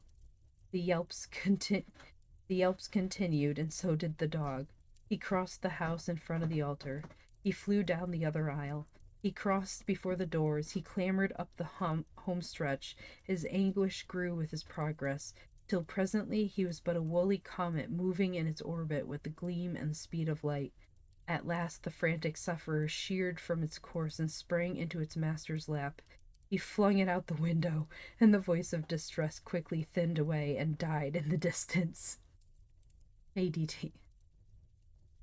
By this time the whole church was red-faced and suffocating with suppressed laughter, and the sermon had come to a dead standstill. The discourse was resumed presently, but it went lame and halting, all possibility of impressiveness being at an end, for even the gravest sentiments were constantly being received with a smothered burst of unholy mirth, under cover of some remote pew back, as if the poor parson had said a rarely facetious thing. It was a genuine relief to the whole congregation when the ordeal was over and the benediction pronounced. Tom Sawyer went home quite cheerful, thinking to himself that there was some satisfaction about divine service when there was a bit of variety in it. He had but one marring thought. He was willing that the dog should play with his pinch bug, but he did not think it was upright in him to carry it off. I can't even imagine the scene where the dog jumps in its owner's lap and the owner just hurls him out the window to get him away from everything. It's too much. Okay, let's read one more chapter. Chapter 6. Self-examination, dentistry, the midnight charm, witches and devils, cautious approaches, and happy hours.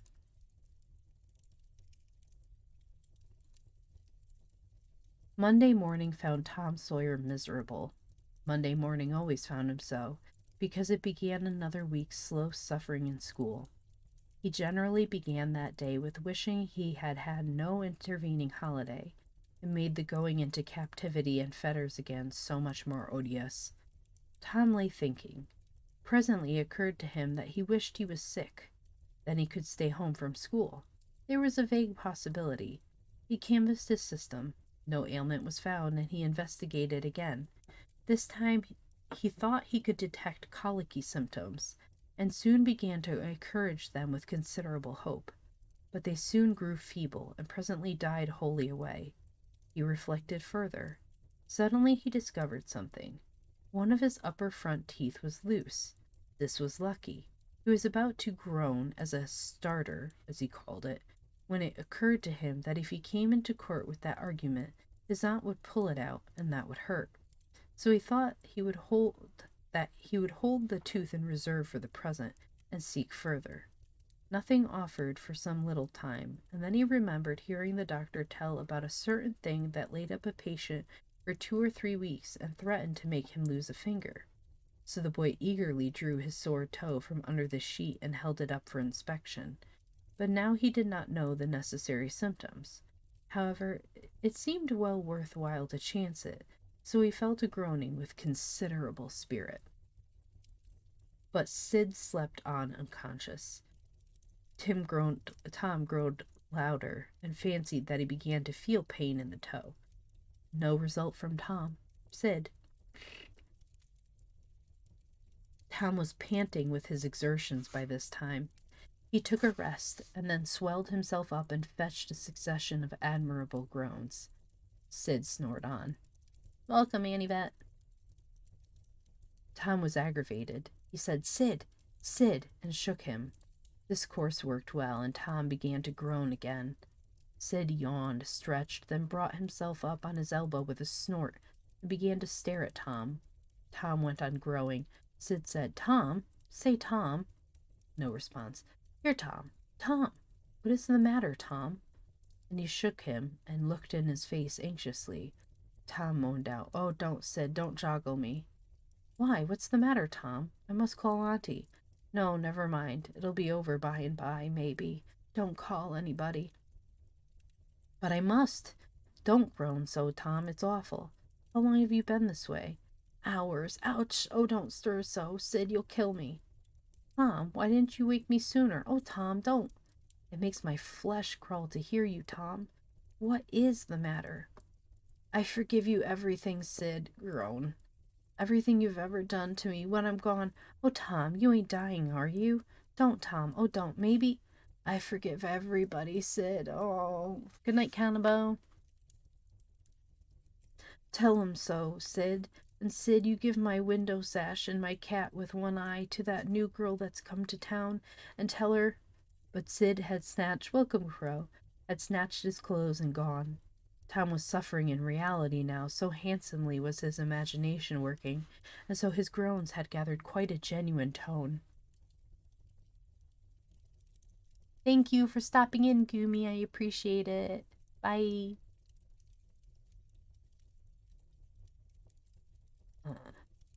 Sid flew downstairs and said, Oh, Aunt Polly, come. Tom's dying. Dying? Yes'm, don't wait. Come quick. Rubbish. I don't believe it. But she fled upstairs, nevertheless, with Sid and Mary at her heels, and her face grew white, too, and her lip trembled. When she reached the bedside, she gasped out, You, Tom! Tom, what's the matter with you? Oh, Auntie, what's the matter with you? What is the matter with you, child? Oh, Auntie, my sore toes mortified. The old lady sank down into a chair and laughed a little, then cried a little, then did both together.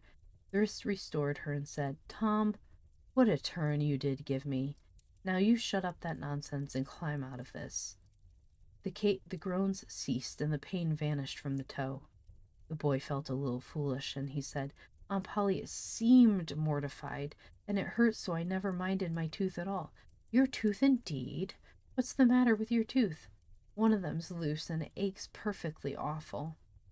There, now, don't begin that groaning again. Open your mouth. Well, your tooth is loose. But you're not going to die about that. Mary, get me a silk thread and a chunk of fire out of the kitchen. Fire?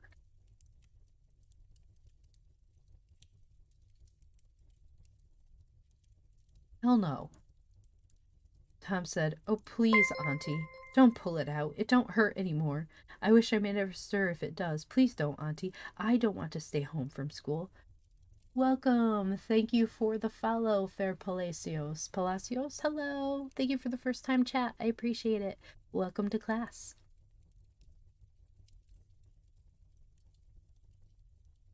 Oh, you don't you? So all this row is because you thought you'd get to stay home from school and go a-fishing? Tom, I love you so, and you seem to try every way you can to break my old heart with your outrageousness. By this time the dental instruments were ready. The old lady made one end of the silk thread fast to Tom's tooth with a loop and tied the other to the bedpost. Then she seized the chunk of fire and suddenly thrust it almost into the boy's face. The tooth hung dangling by the bedpost now. Well, that's vicious. But all trials bring their compensations. As Tom wended to school after breakfast, he was the envy of every boy he met because the gap in his upper row of teeth enabled him to expectorate in a new and admirable way. He gathered quite a following of lads interested in the exhibition, and one that has cut his finger and had been a center of fascination and homage up to this time, now found himself suddenly without an adherent and shorn of his glory.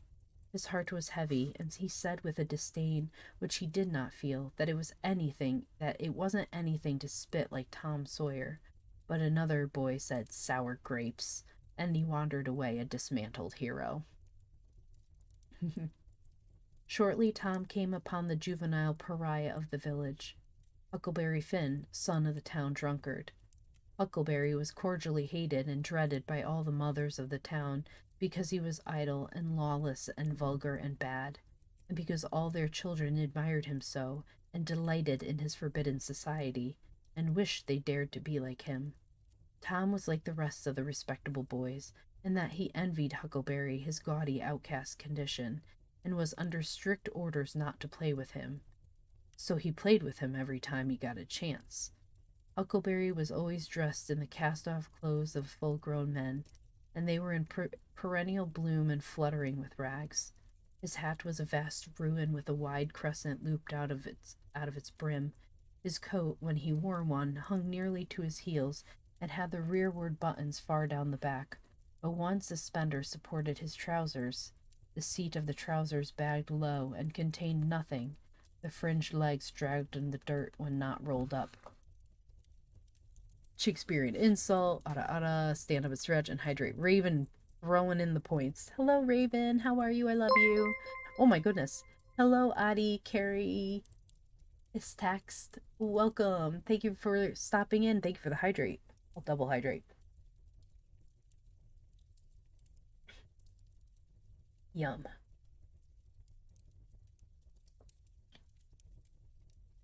There, I finished my drink. Now I stand up and hydrate. I love you, Stinky. And I'm a little sick, but doing all right. I don't want you to be sick, Raven. Oh, ow. Thank you for the stand up and stretch. And now I do the ada. Ada. Posture check. Thank you for that. We need our Shakespearean insult of the day. See, today, Cymbeline. He came in thunder. His celestial breath was sulphurous to smell. That's a good one. He came in thunder. His celestial breath was sulphurous to smell. Brush your teeth, dude.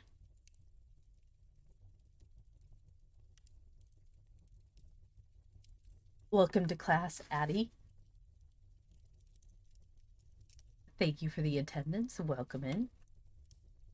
I hope you enjoy class. Okay, let's finish up this chapter.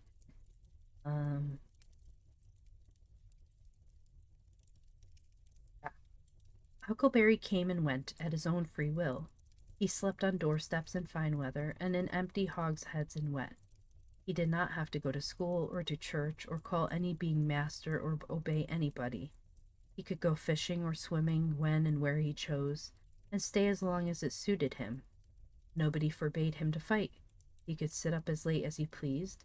He was always the first boy that went barefoot in the spring and the last to resume leather in the fall. He never had to wash nor put on clean clothes. He could swear wonderfully. In a word, everything that goes to make life precious, that boy had. So thought every harassed, hampered, respectable boy in St. Petersburg. Tom hailed the romantic outcast. Hello, Huckleberry. Hello yourself, and see how you like it. What's that you got? Dead cat. Let me see him, Huck. My, he's pretty stiff. Where'd you get him? Bought him off in a boy. What did you give him? I gave a blue ticket and a bladder that I got at the slaughterhouse. Where'd you get the blue ticket? Put it off in Ben Rogers 2 weeks ago for a hoopstick. Say, what is dead cats good for, Huck? Good for? Cure warts with. Hello. Thank you for the first time chat. No, is that so? I know something that's better. I bet you don't. What is it? Why, spunk water. Spunk water? I wouldn't give a darn for spunk water. You wouldn't you? Did you ever try it? No, I hain't, but Bob Tanner did. Who told you so? Why, he told Jeff Thatcher, and Jeff told Johnny Baker, and Johnny told Jim Hollis, and Jim told Ben Rogers, and Ben Rogers told told me. There now. Well, what of it? They'll all lie. Leastways all but the I don't know him, but I never see a that wouldn't lie. Shucks, now you tell him how Bob Tanner done it, Huck. Why, he took and dipped his hand in a rotten stump where the rainwater was. In the daytime? Certainly. With his face to the stump? Yes, least I reckon so. Did he say anything? I don't reckon he did. I don't know. Aha! Talk about trying to cure warts with spunk water such a blame fool way as that. Why, that ain't a doin' to do any good. You got to go all by yourself to the middle of the woods where you know there's a spunk water stump, and just as it's midnight, you back up against the stump and jam your hand in and say, barley corn, Injun meal shorts, spunk water, swaller these warts, and then walk away quick 11 steps with your eyes shut, then turn around 3 times and walk home without speaking to anybody, because if you speak the charm's busted. Well, that sounds like a good way, but that ain't the way Bob Tanner done. No, sir, you can bet he didn't, because he's the wartiest boy in this town, and he wouldn't have a wart on him if he'd knowed how to work spunk water. I've took off thousands of warts off of my hands that way, Huck. I play with frogs so much that I've always got considerable many warts. Sometimes I take 'em off with a bean. Yes, bean's good. I've done that. Have you? What's your way? If you take and split the bean and cut the wart so it's to get some blood, and then you put the blood on one piece of the bean and take and dig a hole and buried about midnight at the crossroads in the dark of the moon, and then you burn up the rest of the bean. You see, that piece that's got the blood on it will keep drawing and drawing, trying to fetch the other pieces to it. And so that helps the blood to draw the wart, and pretty soon off she comes. Yes, that's it, Huck, that's it. Though when you're burying it, if you say, down bean off wart, come no more to bother me, it's better. That's the way Joe Harper does, and he's been nearly to Coonville and most everywheres. But say, how do you cure them with dead cats? Why, you take your cat and go and get in the graveyard long about midnight, when somebody that was wicked has been buried, and when it's midnight a devil will come, or maybe 2 or 3, but you can't see 'em. You can only hear something like the wind, or maybe hear 'em talk, and when they're taking that feller away, you can heave your cat after 'em and say, devil follow corpse, cat follow devil, wart follows cat. I'm done with ye. That'll fetch any wart. Sounds right. Do you ever try it, Huck? No, but old Mother Hopkins told me. Well, I reckon it's so then, because they say she's a witch. Say! Why, Tom, I know she is. She witched Pap. Pap says so his own self. He come along one day, and he sees she was a witchin' him, so he took up a rock, and if she hadn't dodged, he'd a got her. Well, that very night he rolled off in a shed where he was layin' drunk and broke his arm. Why, that's awful. How did he know she was a witchin' him? Lord, Pap can tell easy. Pap says when they keep looking at you right steady, they're a witchin' you, especially if they mumble, because when they mumble, they're saying the Lord's Prayer backwards. Say, Hucky, when you going to try the cat? Tonight. I reckon they'll come after old Hoss Williams tonight. But they buried him Saturday. Didn't they get him Saturday night? Why, how you talk. How could their charms work till midnight? And then it's Sunday. Devils don't slosh around much of a Sunday, I don't reckon. I never thought of that. That's so. Let me go with you. Of course, if you ain't afeard. Afeard? 'Tain't likely. Will you meow? Yes, and you meow back if you get a chance. Last time you kept me a meowin' around till old Hayes went to throwing rocks at me and says, "Durn that cat," and so I hove a brick through his window. But don't you tell. I won't. I couldn't meow that night because Auntie was watching me, but I'll meow this time. Say, what's that? Nothing but a tick. Where'd you get him? Out in the woods. What'll you take for him? I don't know. I don't want to sell him. All right. It's a mighty small tick anyway. Oh, anybody can run a tick down that don't belong to them. I'm satisfied with it. It's a good enough tick for me. Shoulders ticks plenty. I could have 1,000 of 'em if I wanted to. Well, why don't you? Because you know mighty well you can't. This is a pretty early tick, I reckon. It's the first one I've seen this year. Say, Huck, I'll give you my tooth for him. They're they're trading their commodities for ticks. Like, dude, just go in the woods. You'll get one. Oh my boys. Let's see it. Tom got out a bit of paper and carefully unrolled it. Huckleberry viewed it wistfully. The temptation was very strong. At last he said, "Is it genuine?" Tom lifted his lip and showed the vacancy. "Well, all right," said Huckleberry. "It's a trade." "Ticks are great. You can throw them at people." "No, don't throw a tick at people. They're disgusting." "Oh, God." Mm-hmm. Blech. Tom enclosed the tick in the percussion cap box that had lately been the pinch bug's prison, and the boys separated, each feeling wealthier than before. When Tom reached the little isolated frame schoolhouse, he strode in briskly with the manner of one who had come with all honest speed. He hung his hat on a peg and flung himself into his seat with business-like alacrity. The master, throned on high in his great splint-bottomed bottom armchair, was dozing, lulled by the drowsy hum of study. The interruption roused him. "Thomas Sawyer." Tom knew that when his name was pronounced in full, it meant trouble. "'Cause she's ticked." Tom knew that when his name was pronounced in full, it meant trouble. "Sir." "Come up here. Now, sir, why are you late again, as usual?" Tom was about to take refuge in a lie when he saw two long tails of yellow hair hanging down a back that he recognized by the electric sympathy of love, and by that form was the only vacant place on the girls' side of the schoolhouse. He instantly said, "I stopped to talk with Huckleberry Finn." The master's pulse stood still and he stared helplessly. The buzz of study ceased. The pupils wondered if this foolhardy boy had lost his mind. The master said, You did what?" "Stop to talk with Huckleberry Finn." There was no mistaking the words.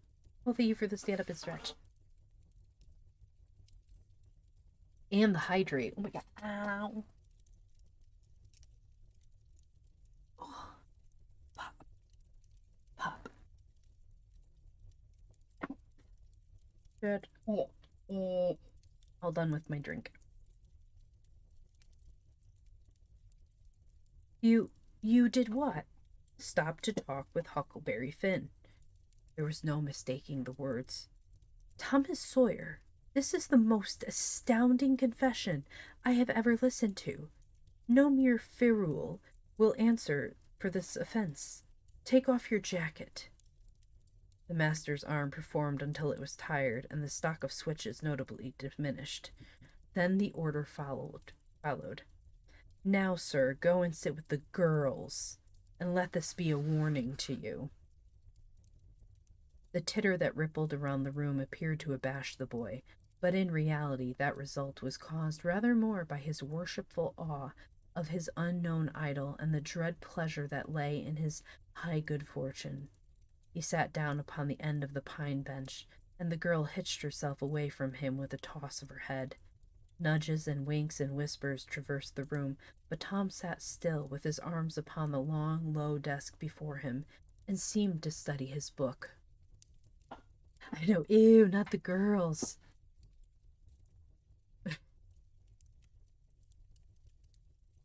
By and by attention ceased from him, and the accustomed school murmur rose upon the dull air once more. Presently the boy began to steal furtive glances at the girl. She observed it, made a mouth at him, and gave him the back of her head for the space of a minute. When she cautiously faced around again, a peach lay before her. She thrust it away. Tom gently put it back. She thrust it away again, but with less animosity. Tom patiently returned it to its place. Then she let it remain. Tom scrawled on his slate, "Please take it, I got more." The girl glanced at the words but made no sign. Now The boy began to draw something on the slate, hiding his work with his left hand. For a time the girl refused to notice, but her human curiosity presently began to manifest itself by hardly perceptible signs. The boy worked on, apparently unconscious. The girl made a sort of non-committal attempt to see, but the boy did not betray that he was aware of it. At last she gave in and hesitatingly whispered, "Let me see it." Tom partly uncovered a dismal caricature of a house with two gable ends to it and a corkscrew of smoke issuing from the chimney. Then the girl's interest began to fasten itself upon the work. She forgot everything else. When it was finished, she gazed a moment, then whispered, "It's nice." The artist erected a man in the front yard that resembled a derrick. He could have stepped over the house, but the girl was not hypercritical. She was satisfied with the monster and whispered, "It's a beautiful man. Now make me coming along." Tom drew an hourglass with a full moon and straw limbs to it, and armed the spreading fingers with a portentous fan. The girl said, "Hello, thank you for the first time chat, Gemini Aster." Gemini? Getting cozy and sleepy? The way to a woman's heart annoying persistence. Girl, it's true. The girl said, "It's ever so nice. I wish I could draw." "It's easy," whispered Tom. "I'll learn you." "Oh, will you? When?" "At noon. Do you go home to dinner?" "I'll stay if you will." "Good, that's a whack. What's your name?" "Becky Thatcher. What's yours?" "Oh, I know. It's Thomas Sawyer." "That's the name they lick me by.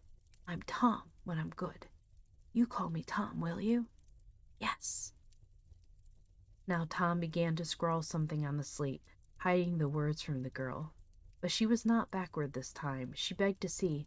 Tom said, "Oh, it ain't anything." "Yes, it is." "No, it ain't. You don't want to see." "Yes, I do. Indeed, I do. Please let me." "You'll tell." "No, I won't. Deed and double deed, I won't." "You won't tell anybody at all, ever as long as you live?" "No, I won't ever tell anybody. Now let me see." "Oh, you don't want to see. Now that you treat me so, I will see." And she put her small hand upon his, and a little scuffle ensued, Tom pretending to resist in earnest, but letting his hand slip by degrees till these words were revealed. "I love you." "Oh, you bad thing." And she hit his hand a smart rap, but reddened and looked pleased, nevertheless. Crow, that's not what they did back then. At least not young boys. That's not what they did. Just at this juncture, the boy felt a slow, fateful grip closing on his ear, and a steady lifting impulse. In that vice he was borne across the house and deposited in his own seat under a peppering fire of giggles from the whole school. Then the master stood over him during a few awful moments, and finally moved away to his throne without saying a word. But although Tom's ear tingled, his heart was jubilant. As the school quieted down, Tom made an honest effort to study, but the turmoil within him was too great.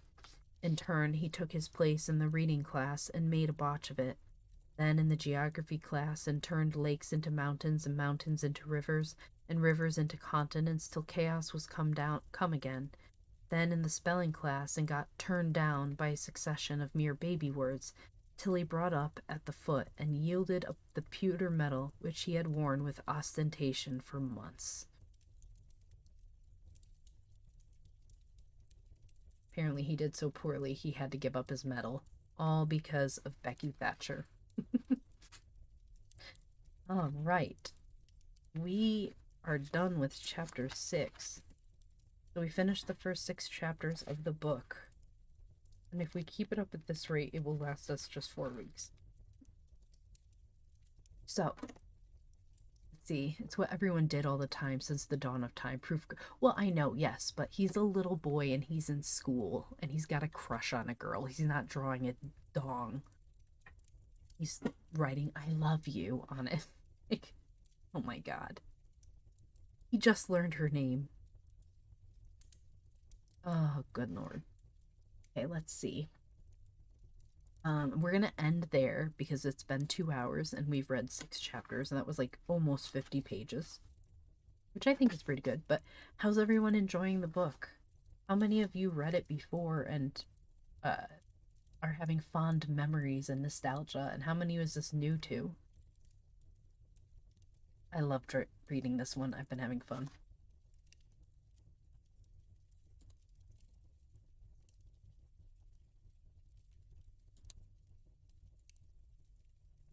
Vaguely remember it from school, but most of this is like new to me by now.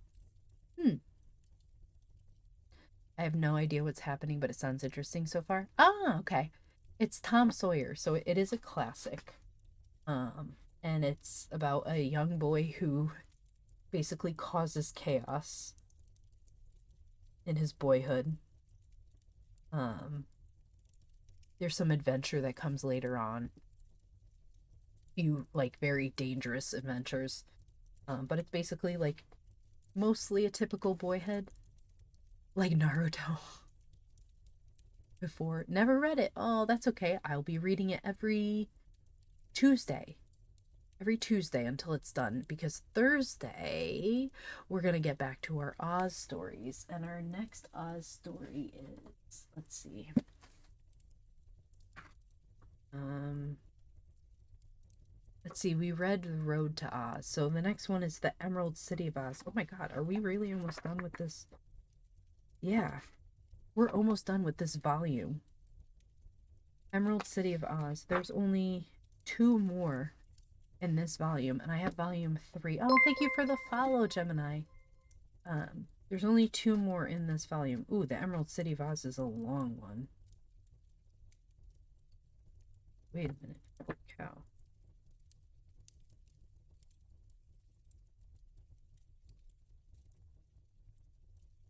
The Emerald City is 110 pages. I guess it's actually about the normal for each one. So, I read it in middle school. It was abridged and translated, so I'm kind of hyped to hear it in the original form. Yes.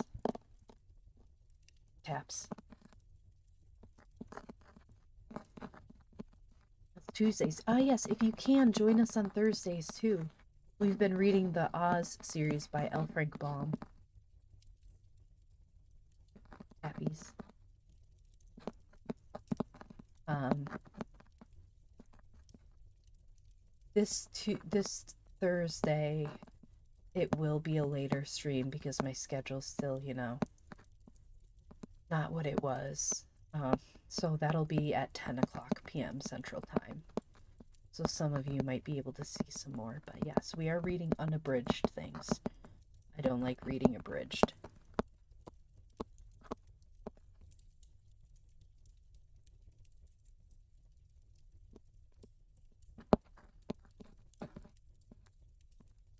Okay. And with the book tappies. Well, that's on the hardcover book. How does the paperback tappies sound?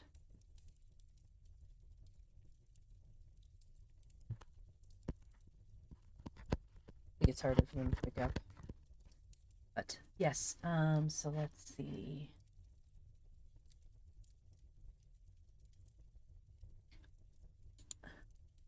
Much softer? Yeah. Oh, once I have that 3DO, it's gonna sound so nice. Oh.